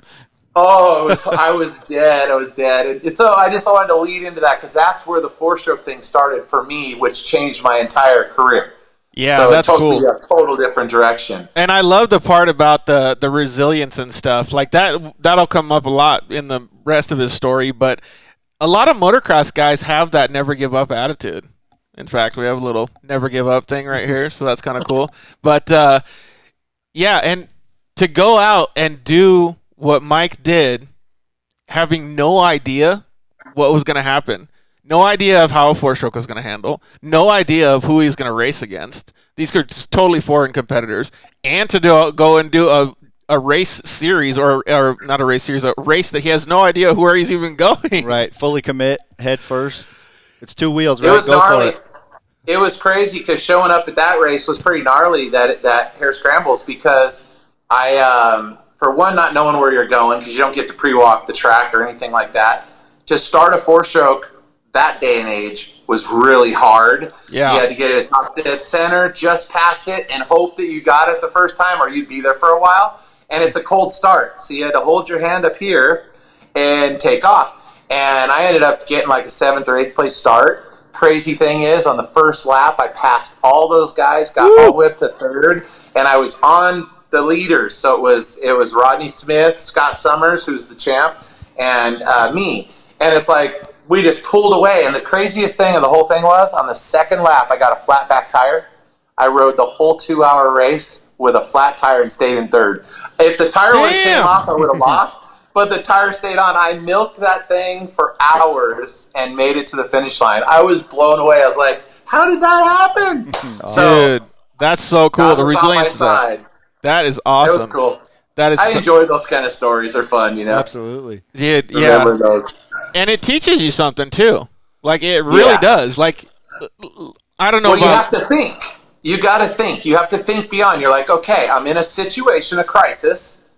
I can't pull off because I don't have a spare wheel. I'm a motocross guy who brings spare parts like that, right? Exactly. You're lucky if you got goggles extra. So you have to put yourself in the MacGyver mindset of, I need to finish this. How am I going to do it? And it changed my whole riding style. I had to keep the back wheel kind of off the ground. I was smoother on the throttle. I didn't do any crazy movements. I mean, that's a long ways to go with a flat back tire and to even stay in the race, let alone get 3rd. There was 40 guys in that race, and I beat all those other guys. Dude, kudos to you. So I don't know if they knew I had a flat tire. They'd probably be not too happy with me, Yeah, that's awesome. And especially just not knowing that's just so cool, man. Well, it's fun. It's a fun story. And then, so where did the the factory support stuff start coming? Because it wasn't at Husa Burger, was it Husky? That was actually Husqvarna. So that was Husky's they were just going, hey, we want to get our dabble over here, because over in Europe, they just won the 500 Motocross World Championships with Jackie Martins on a 4-stroke Husky. So over here, they're like, hey, maybe we can get some momentum and, give it a shot. So they figured, let's try it. And so, I got a Husky. So I went from Husky, that was 92, to 93. I had the trickiest, so I had the number 1 plate, right?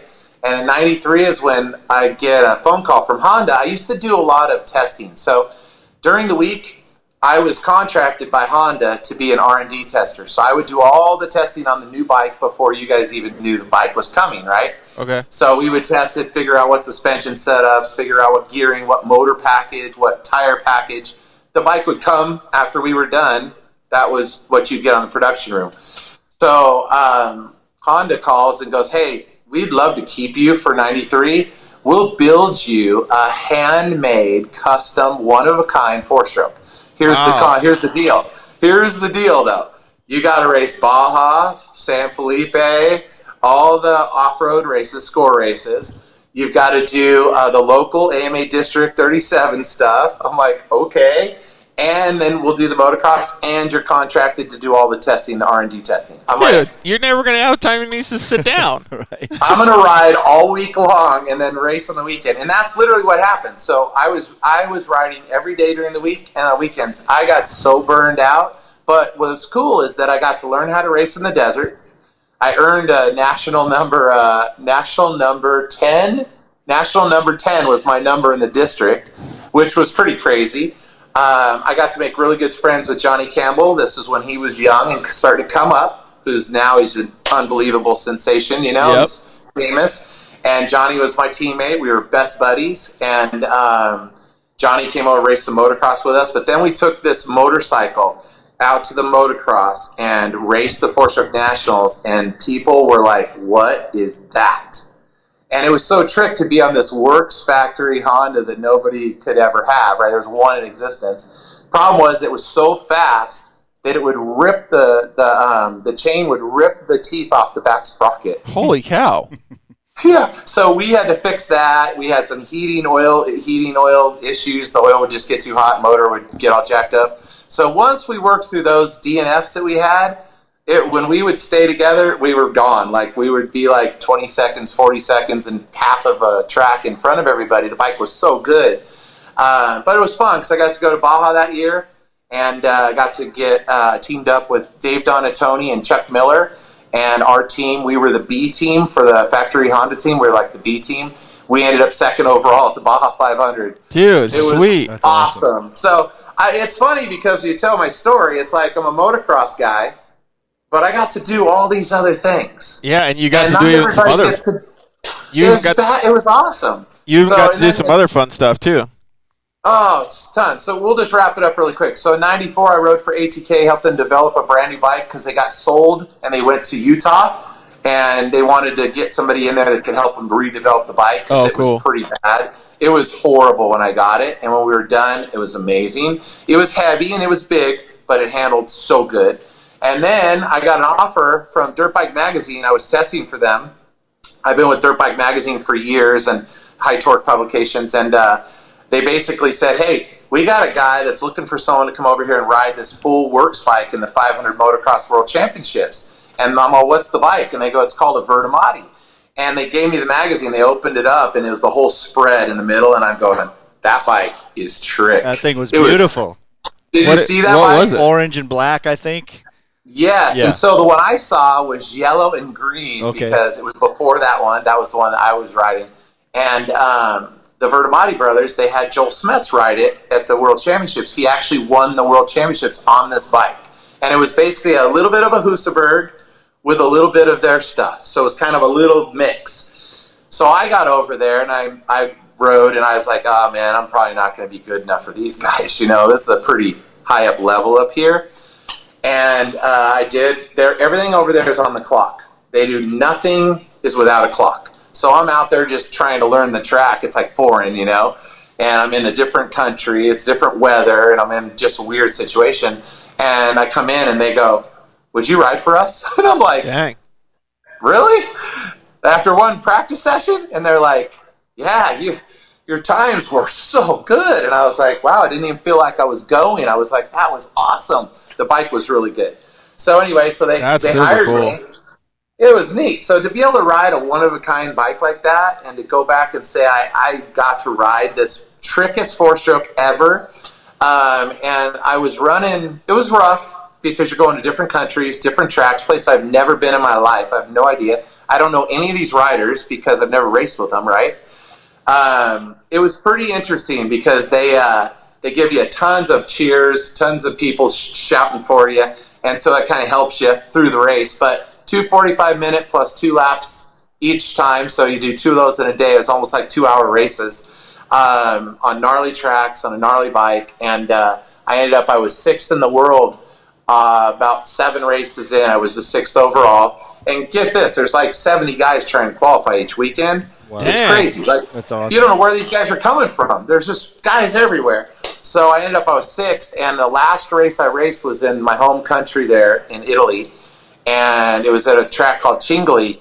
And the first moto, I got a bad jump and got all the way through in 45 minutes plus 2 laps to 2nd place. Whoa. They were like freaking out. My team didn't even know what to do. They were throwing stuff. They were like freaking like, what's happening? And the crowd, because I'm on an Italian license, an American on an Italian bike, the place was coming unglued. Like I had goosebumps thinking about it because they were so roaring me on. So I got 2nd in the 2nd moto. I was right where I needed to be to get the overall, and a spectator ran across the track, and I was in the air. I landed on him. He didn't even get hurt. I stuck my leg out, and it took the brunt, and it popped my ACL right out. Done. Oh, dang, I had to go home. So overall, I got 13th overall in the world. Came home, and I was like, do I go back next year, or do I stay home? Well, AMA calls, and they go, we have a full AMA National Motocross Championship for 4 strokes. What are you going to do? Yeah, sign me up.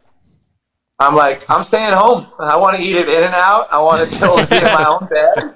So I stayed home. So that's where I got on a Husaberg. Yep. And KTM was bringing them in. They owned it. And that's when KTM was still back in Ohio. And Rod Bush was the president. And Chuck's son called and goes, I want to put you on one of my bikes. And I said, let's do it. So he hired me and Mickey Diamond. And we went out and raced, and they had an East Coast and a West Coast. It started with West, and then when it was done, then it went to the East Coast. And you only had to win one side. I was having a great year. I was winning some. A couple of the races I had DNFs. Anything I didn't win was normally a DNF, but I was having a battle with my nemesis, Lance Smale, all year. Oh, I remember that. And, Lance and I would do this every weekend. He was killing me. The guy was in such good shape. And he had a really good bike, too. He was on the KTM, so I was on the Husaberg. We're under the same tent, you know. And long story short, he ended up beating me because the last round in Colorado, the last moto, I just had to get 2nd place. And I'm just cruising around being safe. And the CDI went bad on the motor. Man. And the bike just stopped. Oh. So what do? You know, you're so bummed. You're so depressed because you tried so hard. And I went out in the middle of the desert, and God and I had a long conversation. Yeah. And it was like, I was like, why? I'm trying to do everything right. God, what's going on? And so long story short, I was like, let's East Coast. I got to win. I cannot go. I didn't stay home to not win a championship. So I went to the East Coast, had a really great season. It was like 7 or 8 races. And I ended up really tight with this guy, Keith Bowen, who was a famous motocross racer himself. Yep. And Keith was battling me every weekend. So was Mike Brown, who everybody knows Mike Brown. So Brownie was in there too, and a bunch of other guys, Todd DeHoop and a few other guys. I win it by, I don't know, maybe like a moto and a half, almost 2 motos I won it by. And so I brought back my AMA championship, which I actually have the plate right here. Whoa, how fun there is it is, brother. All those years. 23 years to just get this. Every kid's piece dream of right there. It's just a piece of plastic. Yeah, so, that's a special piece right there, though. Yeah, so that was like awesome to go out on top. And then right after that, I bought a house out in Ranch Cucamonga in the Inland Empire, close to Glen Helen. You know where Glen Helen is because you raced there. I know where Cucamonga is. That Glen Helen's actually where I got hurt. And in 97, Hustenberg calls and goes, hey, we want you back to, of course, go after the championship again. Yep. And I'm like, okay, let's do this. So in a nutshell, just really quick now, the first race is in Arizona on where was it? It was on Indian land, somewhere way up past Canyon, way up there. And it was a really slippery, cool track. Lance and I just did this the whole race. And when we finished, I go, this is probably going to be the gnarliest year ever because we're both super fit and we're pushing the level to where we got first and second, and I think third was probably a minute behind us. No joke. Wow. I'm not bragging. It was just like, that's how fast we were going. He and I look back and we're like, is there anybody else in the race? Like, where did they go? They probably were having their first race jitters or something, but we were just gone. And so I thought going into round 2 at Glen Helen's going to probably be the best. It's going to be the best race of my life, and I'm going to win in front of my home crowd, right? Yep. So I don't know how you want to segue into that, but I'll leave that up to you. Well, before we segue into that, I think it was the Prescott track that you was open for like a year or so. Was it that, or was it Speed World? I want to say it was Cottonwood. I want to say it was called Cottonwood. Well, Cottonwood was like, that's different than up to 17 up past Canyon, though, because they had a track called Prescott. And I remember, maybe, I don't know, anyways. but that was actually Cottonwood for sure. Okay. It was Cottonwood. It was up by like some Indian land where they had gambling and casinos, and we had to drive back on some road a ways back, and it was out in there. It was beautiful though, but it was way back in there. I'm pretty sure it was Cottonwood. That's pretty country up there. Well, yeah, and then so yeah, a good segue is one of the reasons that you and I know each other is from getting hurt, unfortunately. And the reason that I was talking about the perseverance and your attitude and your never give up stuff in the beginning, when you learned to push your bike and you never gave up across the finish line, that translates huge into the rest of your life and the things that you had to deal with. So if you don't mind talking about your injury and the rehab and everything that you've done. Well, on that note, one of the most important things that I didn't touch on was growing up as a youth, because motocross was my life, I didn't have a normal childhood. I didn't get to go play with my buddies. I didn't get to go out and just loosen up and just have fun. I never went out on Fridays. I didn't do anything. I was racing. Yeah. So we had a couple of guys that just chimed in, and they were talking about that they were there back then. Oh, how crazy is that? Yeah. Awesome. Ty Davis tell was them I said, yeah, Ty Davis. what's up, guys? Yeah, Ty Davis was there. Yeah, it's crazy. Yeah, so with that said, when I was young, I started having issues, and I started rebelling, I started getting in some trouble, and I ended up going, I was losing it. I was not doing good. And I was like, there's something wrong with me. I'm like, I got to go to a psychiatrist. Long story short, a guy's been asking me for months to go to a Bible study. And I'm like, I ain't going to your Bible study. It's like, I'm riding dirt bikes, It's like, I don't want anything to do with what you're talking about. Well, I broke my wrist or my arm, and I had time off. And he goes, so now you're going to come? So I did, and I went.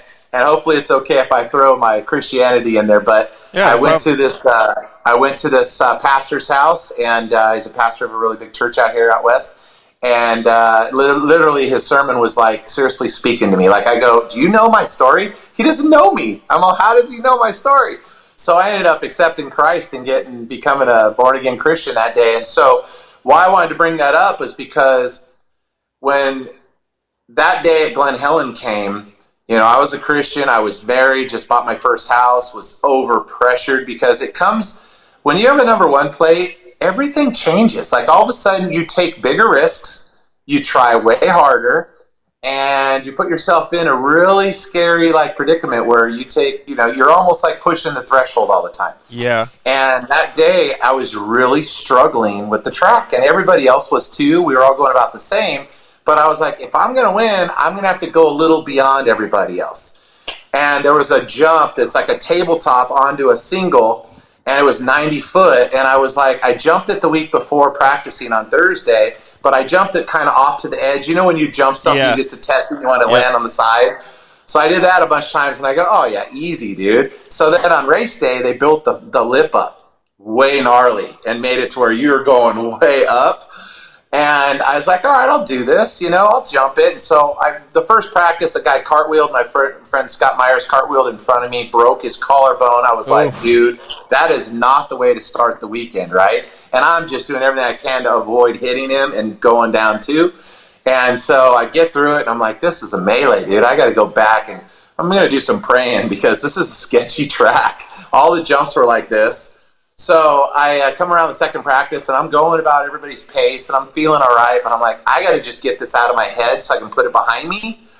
And if you ever rode Supercross or anything, it's those things where you almost have to get all the obstacles. Yeah, you got to get them all done. We always had that. Well, I guess you do too, but we always had, if you're not doing it by the second lap, you didn't do it quick enough. Yeah, if you didn't, you're like head's jacked up, and you're screwed. You can't go to sleep that night knowing that one's still there, right? Yeah. Yeah, we both made it. We both made it, not to the same level as you, but we both did Supercross and stuff. So yeah, so you know the feeling. That's all it comes back to is that you're like, dude, I remember what that's like. So I had to get that over with. So it was about 3 laps into the second practice, and I saw my mechanic. Everybody is standing there because they kind of must have known that people are going to try something. So I have pictures of my accident, and people are lining the fence. It was crazy, probably a few hundred people. So I came around the corner, saw my mechanic, and he's like, yeah, you got this. And I do. But I went up the face, and I cross-rutted it. So you know what that is. So instead of getting the distance, I kind of went up and stalled out, and I'm coming down, and I'm like, oh, God, no, this is going to hurt. And 90 feet's a long ways to hit frame on jump. Yep. So I landed frame on jump, handlebars went right through my chest, and all I remember was trying to do a flying W when normally you'll use your knees and your legs to try and save it. I didn't know that I was paralyzed. So my legs were flipping up over the bike like this in slow motion, and then I slid down the front of the front fender and the forks, and then the thing just ran me over and left me for dead. Yeah, so it knocked me silly, almost blacked out, laid there, and my head was looking at the jump. I was like, oh, great, there's my favorite jump right there. So that's where my faith really came into play, because when you do things under your own power and you think you can do everything under your own power, try and pick yourself up off the ground. Yeah, exactly. Right? You know what I'm talking about. Yeah. So I'm laying there going, God, I'm not in control. I just give it all up to you. Whatever your plan is. I thought your plan was for me to be doing this and to be giving you glory racing a dirt bike. That's what I thought. I didn't know that you have another plan, but hey, I'm on board. But I know this is going to be a rough road. I have no idea what I'm in for, but it's going to be a rough road.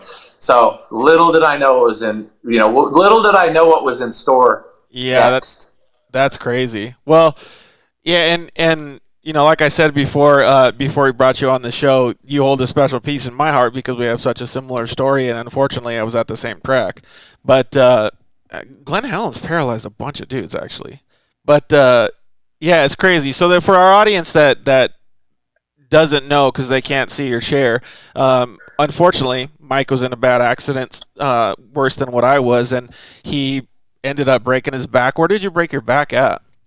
I'm T9 and T10, so I'm T9, T10, about an inch above my belly button right here. Okay, yeah, so my injury was a little lower, and about 4 vertebrae lower, but Mike has done some amazing things in his life since he's been paralyzed, and that's why I was so focused on the perseverance portion of your mindset, and, well, now it has a lot to do with Christianity and stuff, but it really, really goes to show that, again, I keep saying it, the dirt life teaches you so many things that you have to endure throughout life. I mean, there's situations that you deal with, Casey deals with, I deal with every day at work or in traffic or anything that is a much different mindset than somebody who's never ridden a dirt bike, somebody who's never driven an off-road car, somebody who's never experienced the winning or the complete other end of the spectrum, not finishing or losing or getting hurt, because you've been through so much.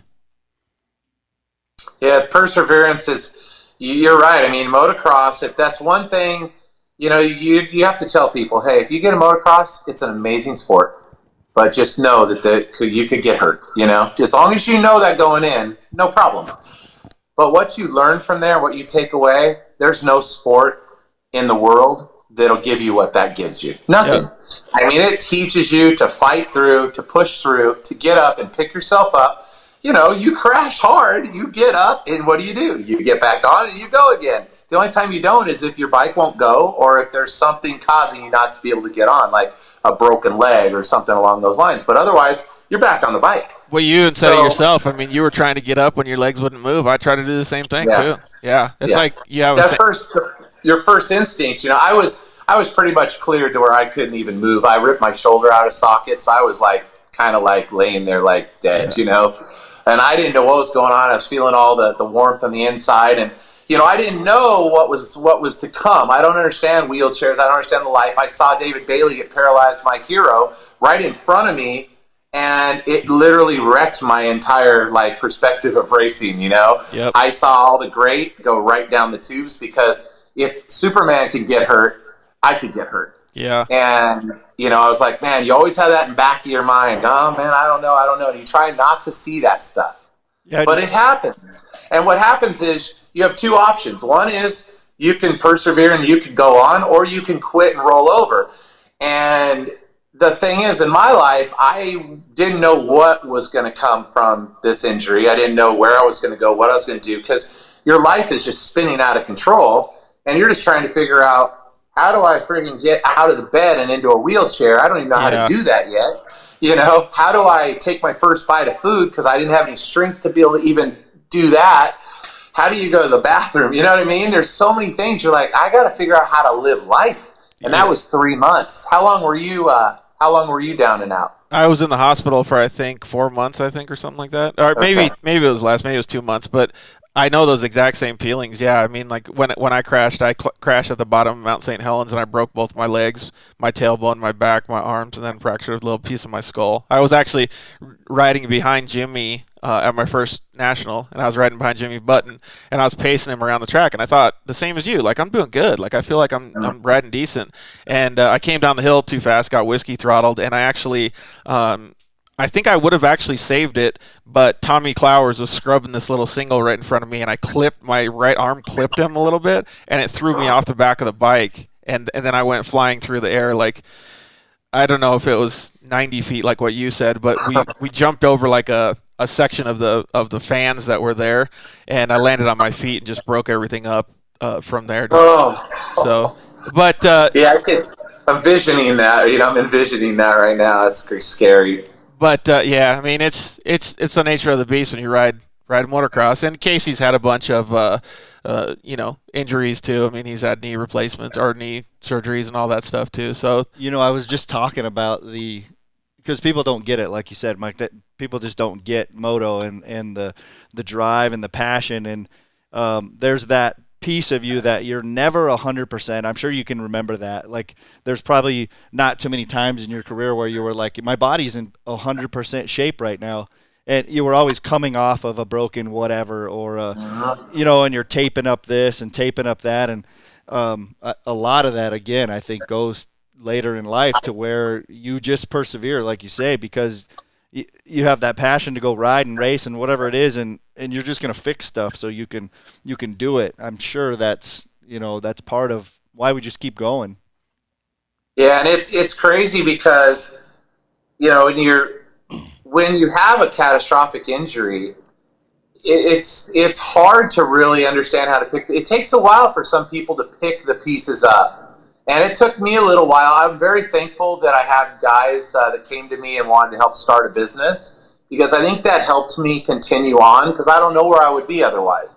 But they said, hey, we should use your name, start an exhaust company. You know how to build exhaust pipes.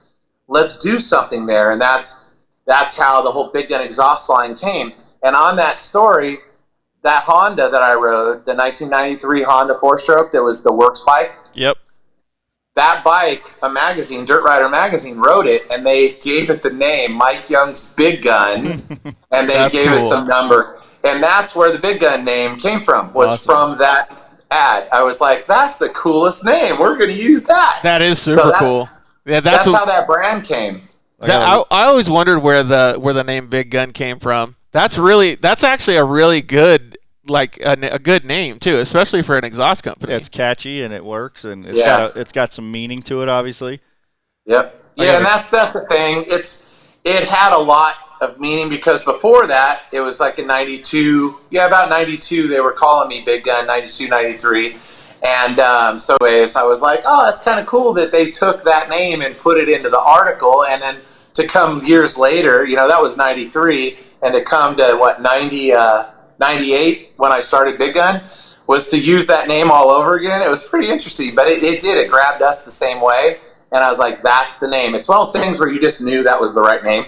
How was it transitioning into, I don't know what you want to call it, being a business owner or working Joe compared to, what you'd been used to your whole life?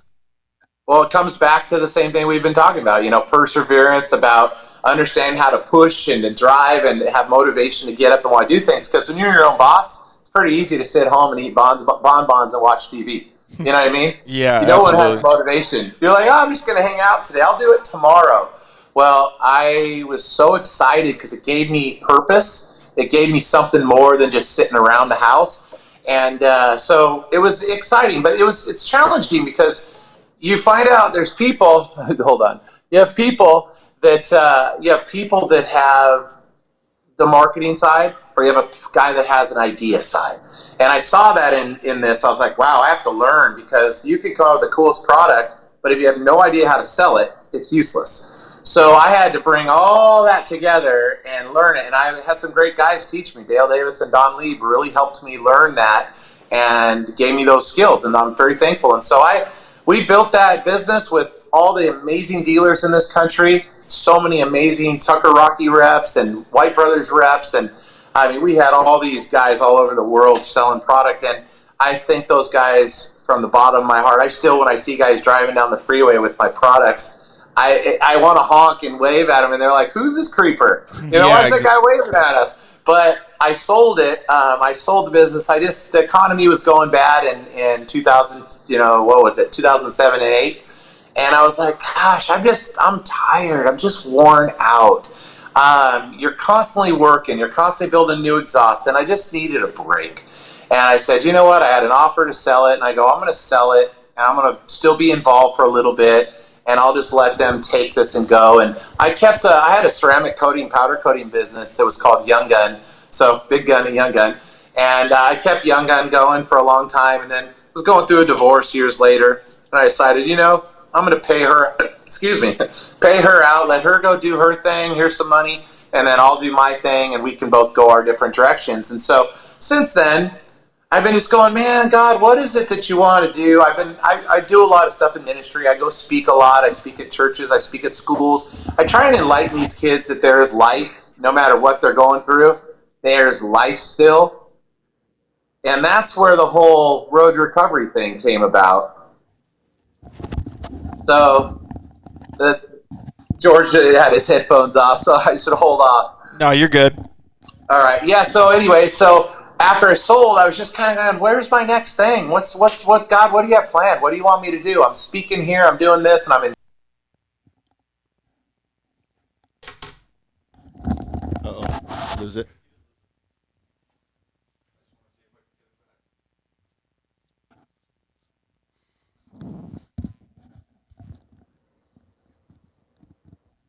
Fixed. There it is. Testing. 1, 2, 3. Testing. Check. Yeah, we're good. You guys can keep going. I just wanted to see if I could fix it. We've got a poor connection in the FaceTime, but it's all right. We can still hear you. No problem. Okay. So anyway, after I sold the business, I've just been going, hey, God, what's the next chapter? What's it look like? And I'm speaking. I'm going around for Fellowship of Christian Athletes and a couple other people speaking. And I love that because I love giving. I just feel one of my gifts is just giving people back what they gave me. Like just loving on people that are having a hard time like you. Like Jesse Nelson's and like Phil Smodgies and the Blake Savages and, these kind of guys that are just going through traumatic things. And so one day I'm sitting at this office working at a mobility place and Jimmy Button's on the phone. And I'm like, what's up, Jammer? And he's like, hey, Mikey, I just want to see, would you be interested in coming to work for me? Wow, that's cool. didn't even hesitate. I was like, I would be honored to come work for you because of what you're doing and what you stand for. Well, can you tell us the name of that company and stuff? A lot of our viewers don't know, aren't quite as moto-centric as... Yeah. Well, so actually, before we get into that, though, when are you guys going to start making, or when is the Big Gun, if you still talk to those guys, going to start making more side-by-side exhausts? Because now we got all these Japanese manufacturers getting into it. It's rough because I don't know what they do anymore. I'm kind of so far out of the picture. I know they're still doing stuff, but I don't really know what their focus is. There's times when I just wish I still had it back because I have so many visions and dreams of what I could do different. But they're doing their own thing, you know. So I don't know. That's a really good question, but I could say, hey, if we get the right investors, I've got another pipe we can start. Oh, right on. Well, there we go then. So to all our side-by-side users, if anybody's got some money that they want to blow, we can start up a pretty cool exhaust company. Yeah, I have patents on a muffler that I never did anything with, and I would love to one day put that thing into production, but I don't know if the market's strong enough, but it'd be fun to dabble back in there. Yeah, that's cool. But, the exhaust market for the motocross stuff, obviously, that's pretty saturated. But for the side-by-side stuff, it's not saturated that bad. Well, that's something to look at down the line. It's been something that definitely we've been talking about. So, because my whole thing would be, it'd be so cool. I've got the right guys to go do all the stuff. I wouldn't really have to have a lot of involvement in it. I could still focus on my job, but it would be neat because I could get the revenue. What I would like to do is I would like to take a percentage of the revenue and give it back to Road to Recovery. So, on that note, that's who I work for now, is a foundation called Road to Recovery, which Jimmy Button founded many years ago because he was injured and broke his neck and was paralyzed and realized that a lot of... Yeah, right? And it's neat because his vision was, look, there's guys out there racing pro that don't have insurance and don't have optimum coverage. And because of that, these guys are basically going to the hospital and getting a $500,000 bill and they can't pay it. Yep. And it's not right. So Jimmy's like, we're going to step in and we're going to help them. We're going to navigate them. We're going to do a bunch of stuff. So now I work alongside his mom, Anita, and Lori Amstutz, which Lori is like, she's our lady. She gets it done. She's our marketing side. She's at the track. She's the one that's just busting it, making it happen. I'm kind of behind the scenes. I work with the athletes directly. So I give her so much praise for what she does. She's an amazing, amazing human. Anita's also behind the scenes. She's our mother hen. She keeps us in line, but she also does the bookkeeping because with a foundation, it takes a lot to make it run. Oh my gosh, yeah. And so when a guy gets hurt or a girl gets hurt or whoever it is, an athlete gets hurt that's a pro supercross licensed athlete, motocross licensed athlete, or an extreme sports athlete, they fall within our niche.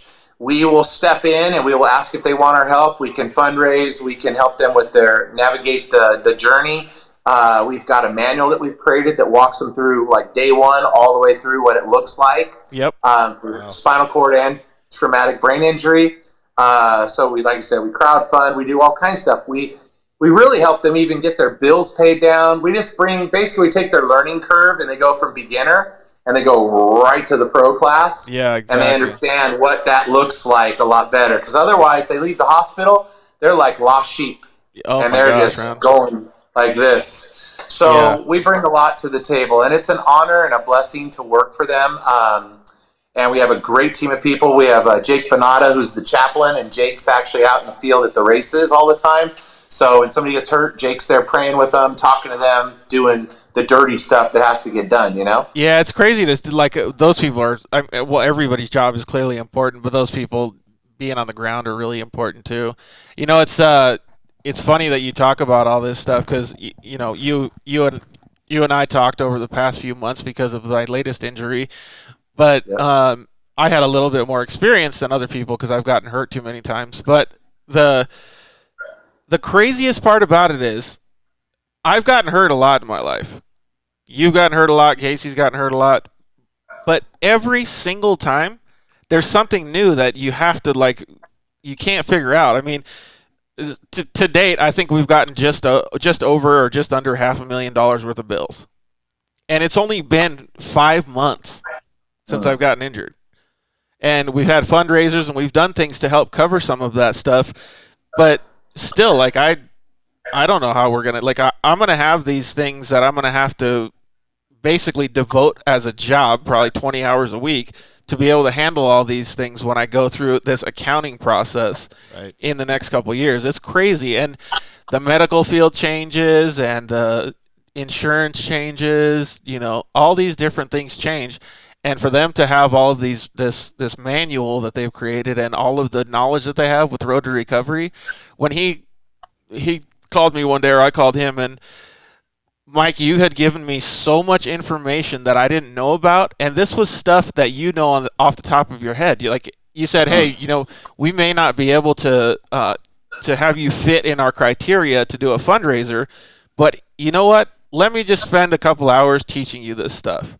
He had no qualms doing that. He had a full day scheduled, but he still gave me all that time. Like, how amazing is that? Yeah, what a blessing what you guys are doing, Mike, because I can't imagine how you're touching people with, you know, we'll just go back to, again, I don't know what it's like, so I can't speak completely to that, but you're in this place where you have no idea what the next step is, and it's just a mountain of stuff coming on you. You don't even know where to start. So I can imagine just that one step forward that you guys are providing, and you guys can speak the language because you've been there.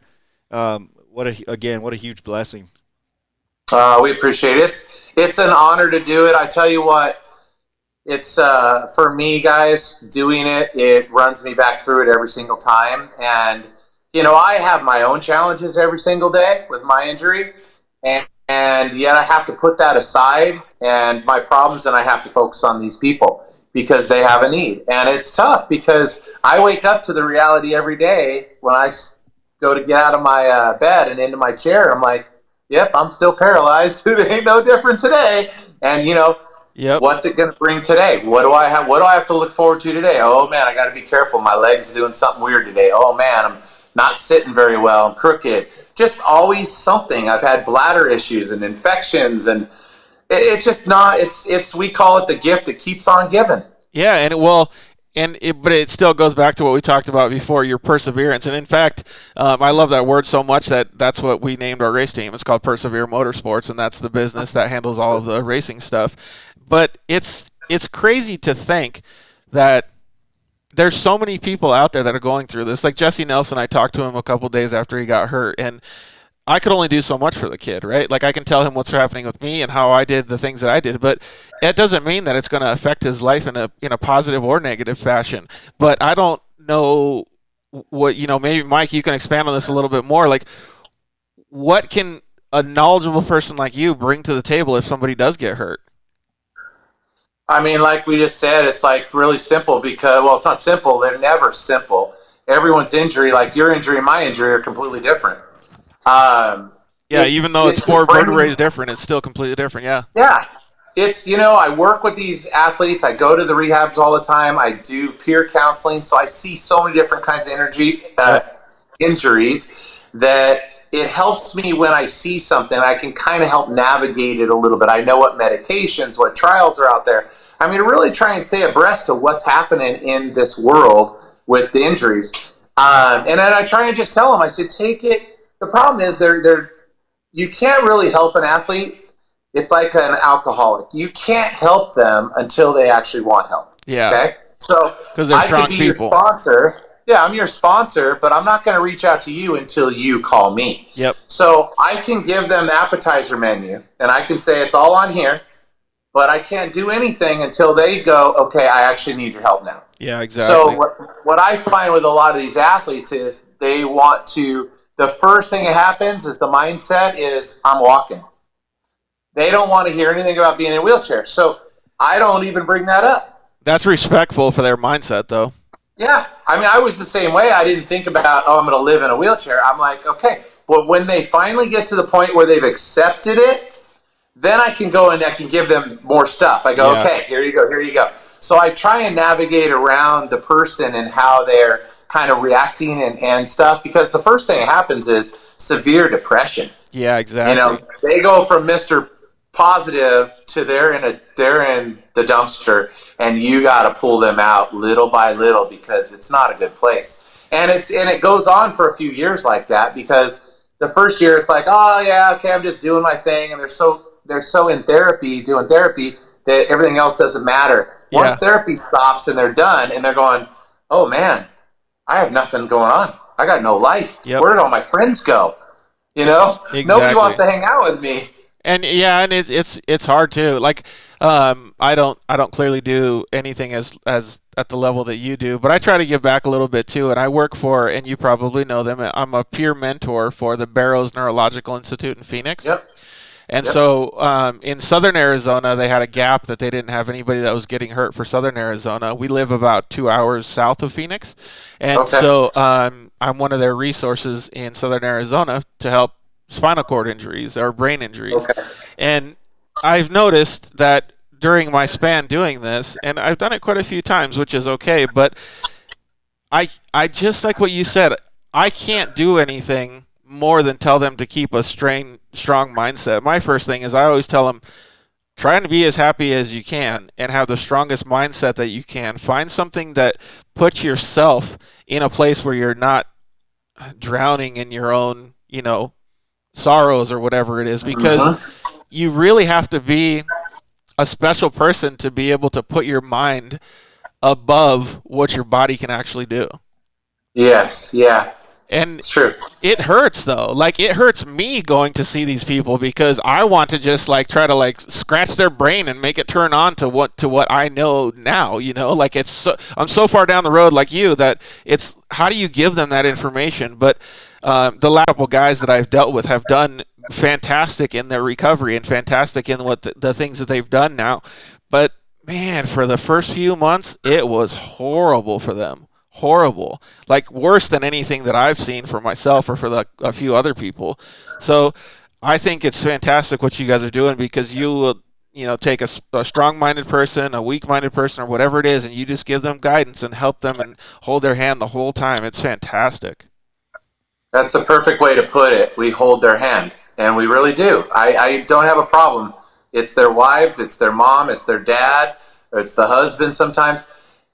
We hold their hand. I walk the journey. I cry with them. I mourn with them. We laugh together. We become family, and it's hard. Like I said, it's not an easy job to do. Some people just go and clock in, do their job, and go home. My job is never ending. It could be at any moment someone could get hurt, and it's always different. So it's never the same. You always have to go, okay, this is a different one. This was a quadriplegic instead of a para, or this person unfortunately lost their lives. It's like, oh no, it's always different. So it's a really big challenge, and it's hard. I try not to carry it with me. I got 2 boys. I got an 18-year-old and a 15-year-old, and I try and separate all that, so that I can actually be a dad too. It's hard. Being a single dad is a tough thing, by itself. Well, I'm going to tell you straight up, thank you for being the person that you are. Like, that is just, I'm kind of tearing up a little bit because it means so much to me to see people do the things that you do. Because what if they didn't have you? Like, that would be just terrible. It would be really terrible. Well, give us a little bit of insight as to how you try to help them with their mindset, because you just said it. You wake up every morning and you still realize that you're paralyzed. You have to have a strong mindset for yourself, but you're still going out and putting yourself second. How do you reflect those mindsets and those personality traits to them and to get them on their healing track? God, it's so hard, you guys. Really, seriously, it's probably the hardest thing I do. That's why my faith has grown. I'm so involved in my church and in my faith with God, and I get up and I just pray. That's what I do. I get up and I pray, and when I'm doing my program in the morning, I'm like, you know what, God, I can't do any of this, but you can do it all. Help me walk this journey, because I can't. I don't even know what to say sometimes. I feel so bad for some of these athletes that I'm like, I don't even want to open my mouth. I'm just like, I don't know how to even respond. When a mom calls me and her son just broke his neck and he was a top moto guy, and you're like, what do you say to her? Oh, it's going to be okay. Yeah, we just had a friend chime in and said, God bless you and thank you for the things that you're doing. And so that's amazing. That's really amazing. Well, I don't want to keep making it a sob story because you're helping so many people, and it really is genuinely a positive thing. I mean, the turnout that the how do I say this? But the fixes that you put in place for all of these injured people really have a dramatic impact on not just their lives, but the families, the financials, the maybe they don't lose their house, maybe they don't lose their car, maybe they can still keep their job, whatever it is. But they have such a positive impact just because you're changing some dude's mindset so he has a smile on his face every day, even if he can't walk, even if he can't think that right. But it gives them the opportunity to go back to work. It gives them the opportunity to heal up quicker. It does so many things. So tell me about some of the things that you've seen that are so positive in the things that you do that really make a big impact on you personally. Well, I think one of the things too, you just said it, is, loving on people. I think, George, one of the things that is the key to what I do is I have to give myself to them. I literally have to give myself, my heart, my soul to these people. And so I plan on that. When I'm done with the day, most of the time I'm kind of emptied out, and sometimes I need a little bit of that back, Yeah. But you basically have to turn and go, hey, I can have as many problems I've got. I have to put myself in their position and what the struggles they're going through and relate my information to them to best help them with that situation. I try and take little baby steps with all of it. I just try and go, hey, I'm going to give you like a baby bottle, and I'm just going to give you little tiny tidbits, because if you give them too much, you flood them. Yeah. They're not going to even be able to handle it all. So you just give them a little bit. But for me, I just feel that you love people. And I think if you give them what you'd expect back, it goes a long ways. And I just give every ounce of love that I possibly can that God has given me. I try and give that back to them. That's what I try and do. And I think if you talk to some of the people, some of my athletes, you probably get that they go, man, Mike just loves on me, and that's what I do. I love on them. I care for them. I support them like a parent would, I support them. And I don't want anything in return. Difference.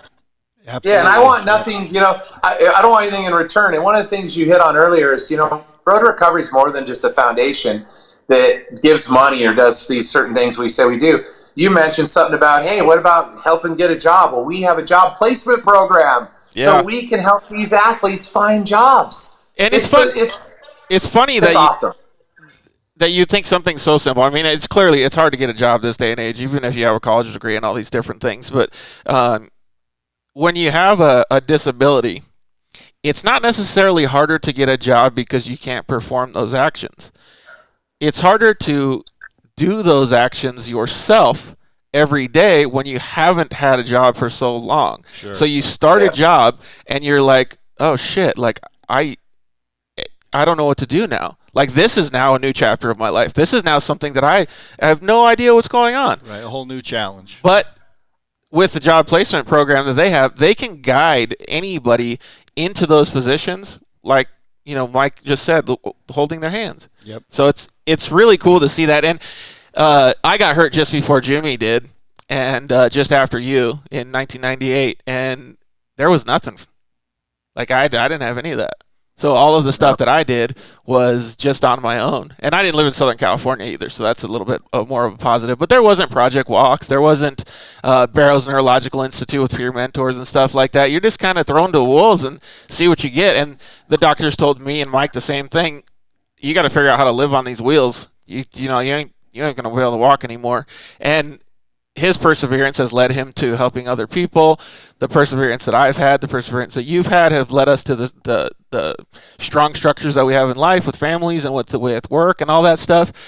So just the little things that they help with to help that person, let's just say it's rolling a wheelchair into their new job and this new structure in their life, is going to be an everlasting piece for that family, the friends, the person. It's so awesome. So awesome. Absolutely. And Mike, you can judge a tree by its fruit, and obviously what you're doing is what you need to keep doing. You're right where you need to be.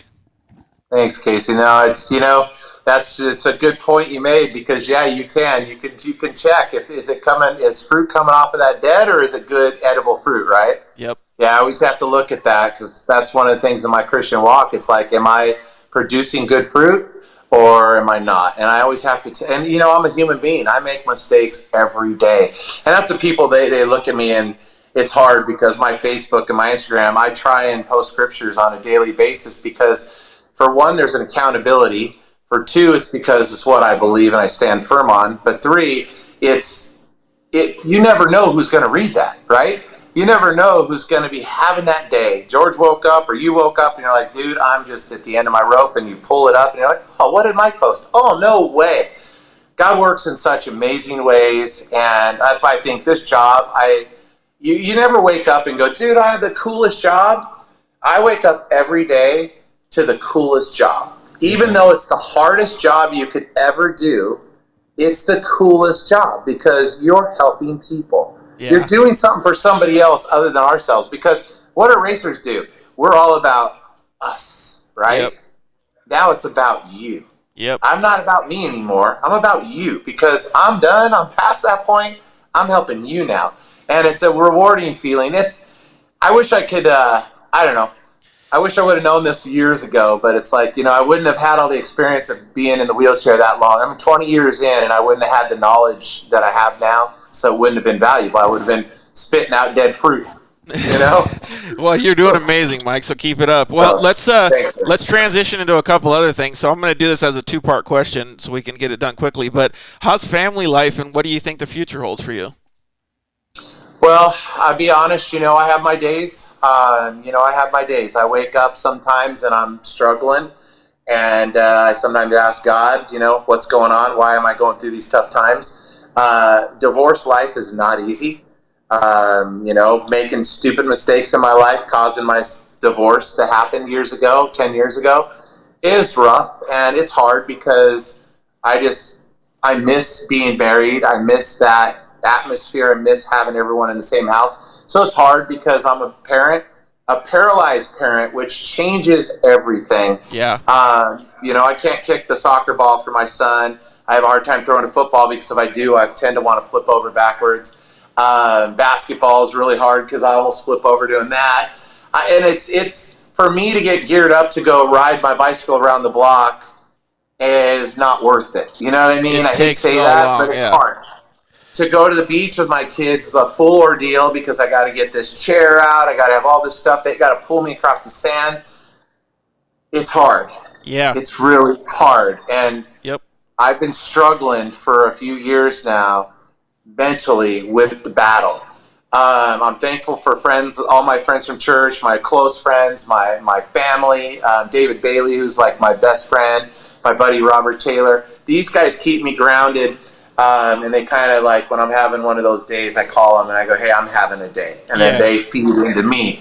But being a single parent's a hard job as it is anyways, but being a single parent in a wheelchair is a tough deal. So I have my own house, blessed with a beautiful house. I drive myself day to day. I do everything by myself. I don't need anybody to do anything for me. Once in a while, if there's something I need picked up that's heavy, I'll get my kids to come help me. Day-to-day life, I think you've seen, it's like I've done triathlons. I race a NASCAR truck. I love riding my bicycle. It's like one of my passions, but I have had a really rough time for the last 6 or 7 months where I've just had a hard time being motivated to do that, and I'm not sure why. I'm just in like this weird funk, and so I'm trying to get out of my funk right now and get back into it again. It's just, I just got a lot of other things in my head. Yeah, exactly. Well, and like we mentioned before, when you're giving all that you can and not leaving anything for yourself, I think one of these days, as I think you should take a vacation for yourself for a weekend. Go down and do some Mike stuff. You know what I mean? And just go give your fuel tank what it needs so you can have a full tank. Yeah, you're right. You're right, and you got to do that. I literally need to find that quiet place, go do something fun. It's what's really tough that I'm struggling with, and I'll be honest with you guys, is that, when you're in the wheelchair now, everything's really expensive. Just the cost to live is really expensive. Yep. And, Road to Recovery does well, takes care of me. My bills are paid. I got food on the plate, but you don't have like an abundance. You don't have an excess, to go do stuff. And I want to buy like a mountain bike. And it's been my dream. I have never been in the dirt except for rolling around in it at the track. and I really want to go mountain biking. Those Well, things are $10,000. You've helped me with a bunch of stuff, and I'm not trying to get all Oprah Winfrey over here on this little Dirt Life show, but I have last week we did a photo shoot for Anheuser-Busch, and it was an adaptive photo shoot. So it was showing how a brewery up in Tempe, Arizona, could have more of an adaptive culture because they want to get more adaptive. They saw a gap in the market. So at this photo shoot, I met a gentleman named Eddie King. Eddie King used to be a really badass mountain bike and bicycle racer. And Eddie has invited me up, and I'd like you to see if we could get you a plane ticket to Phoenix to go. He works with Haro and what's the company that does Dura Ace and all that stuff? Shimano. And they do a bunch of things with and he broke his back, so he's injured like me and wears AFOs and stuff. And he wants me to come up and try, because I've same as you, want to ride a mountain bike, and he wants me to try one of those electric assist bicycles. So maybe if we talk to Eddie, you and I can both get out there and go do some cool stuff and have some fun with them. I think that's what it comes down to. You just get kind of in this little rut, and I've just been doing it for 20 years, and I go and look at my bicycle, and it's like, I've ridden this thing for 12 years now. I'm like, I want something different. So it's just in that little rut, but I get up, I put a smile on my face. I'm a happy guy. I love people, and I'm not going to change. But life isn't always pretty. There's times that are tough. It sucks sometimes. I'm sure you have a strong support mechanism with you too. We just had our buddy Casey and I's buddy John LaVoy, we called him B-Rat back in the day, but he just chimed in and said, I remember the first time that we got you on a mountain bike and we had to hold your feet and stuff. He'll never forget that day. And that's cool to see that type of thing. And I want to continue that with helping you and helping other people. And it's still baffling to me how much you give. I don't know if I would have that amount of strength to be able to. I kind of feel like I'm selfish giving myself the love and stuff that I need, but I really do feel like I do a good job, and I feel like I could be a better person learning a lot of stuff from you.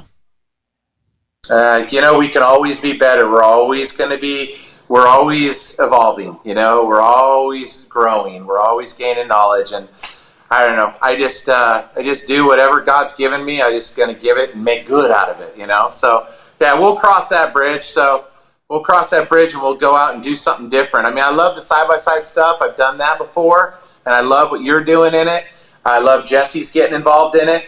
I think I'm at that age now where I'm getting, the older you get, with age comes a cage, obviously. You would have so much fun in one of these race UTVs, man. I'm scared though to get hurt, because I've been hurt for so long that my bones are very fragile, and I just get really scared that an impact would hurt me. So I'm I don't want to go out and race, but I just want to go out and have fun. Just take my kids out, go to the desert for a weekend. Polaris used to loan me vehicles, and I would put hang controls just to help the hang control company. Yeah. And we would design hang controls, and it was probably the funnest time I've had in so long. We were up in Stoddard Wells Road every single week, just motoing, and I mean, I had more fun than ever, and I had to give them back. So I was like, oh man, but one day we'll get back in there and have fun. But it's such a blessing to have those nowadays for you guys to go out and race. Yeah, it's cool that Jesse's able to bring another market to the side-by-sides and stuff too. He does a great job. Well, one of the things that I'd like to do, and I mentioned it in a previous show, was I built a car called Project Unicorn, and Project Unicorn is special because it's something that I was never supposed to be able to do, and I can it's my unicorn, you know what I mean? So I would like to be able to share that vehicle and do some other things with people like yourself that is not on a race course. But we have a very lofty goal to be able to drive the Transamerica Trail across the United States. And I want to do it with people with dual sport bikes, people with, maybe amputees, people with, limited abilities and side-by-sides and things like that. And I would like to see, with Road to Recovery, with you and with Jesse and all these cool people that are into this thing, if we could all try to help some other guys that are, having a hard time, and even like you just said, bring some joy into your life. And Yeah. whether you can go across the country or not doesn't matter. Maybe you can only go for one day and you ride the thing for 3 hours or 4 hours, and then you fly home or whatever it is. I think it would be so cool to have these little adventures that people could go on. And the main thing is it's not like you're going out to conquer the world. It's just something to look forward to. That's what Mike needs. That's what I need every day to live. Yeah. Like, I give myself... That's all it is. One of the main reasons I love tacos so much is because it literally changes my mindset so that I can have something to look forward to every freaking week. Right.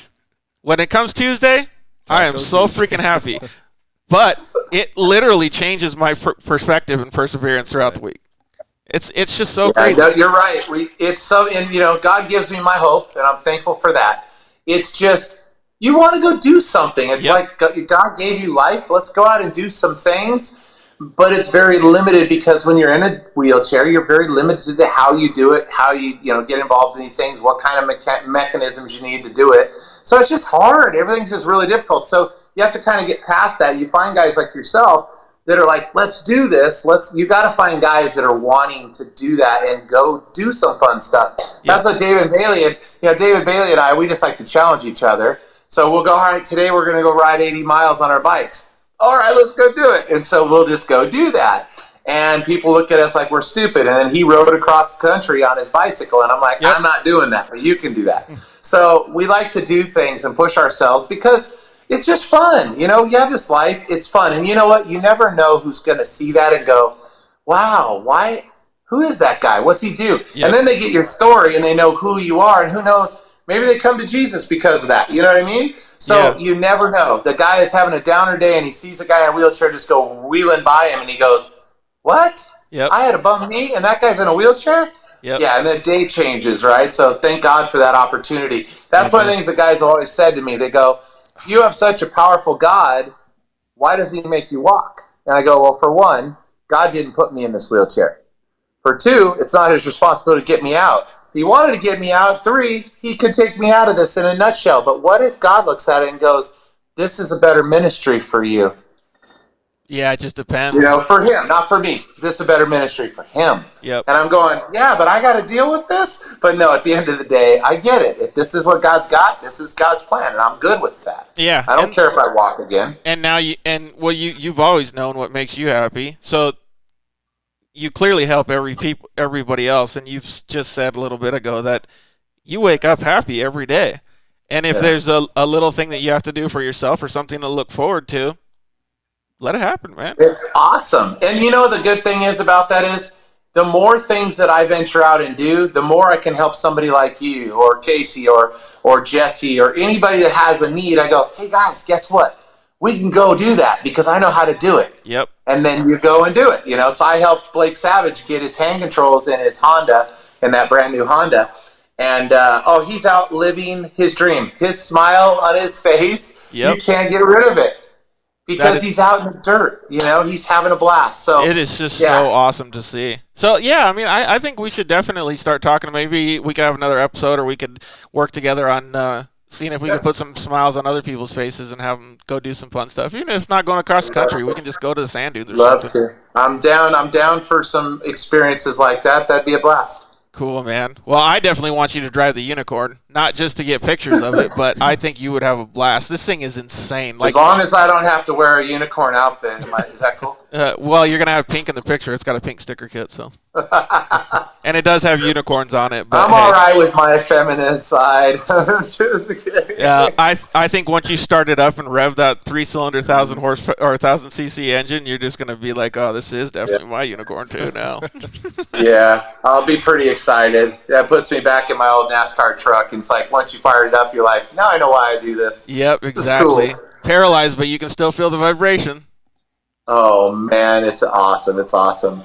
Well, last question we have for you is, what does Mike Young, other than Big Gun and other than Young Gun, what does Mike Young want to be remembered by? That's a good one. I always think of this question. This is a serious question for me, is when I'm on my deathbed, what do I want to think? I could give a shit whether they thought of me as a fast dirt bike rider or off-road champion.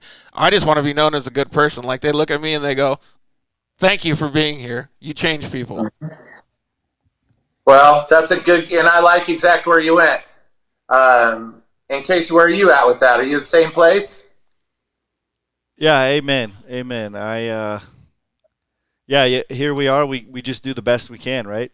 And hopefully we touch lives and help somebody be better. I like that. So for me, I just want the dash in the middle.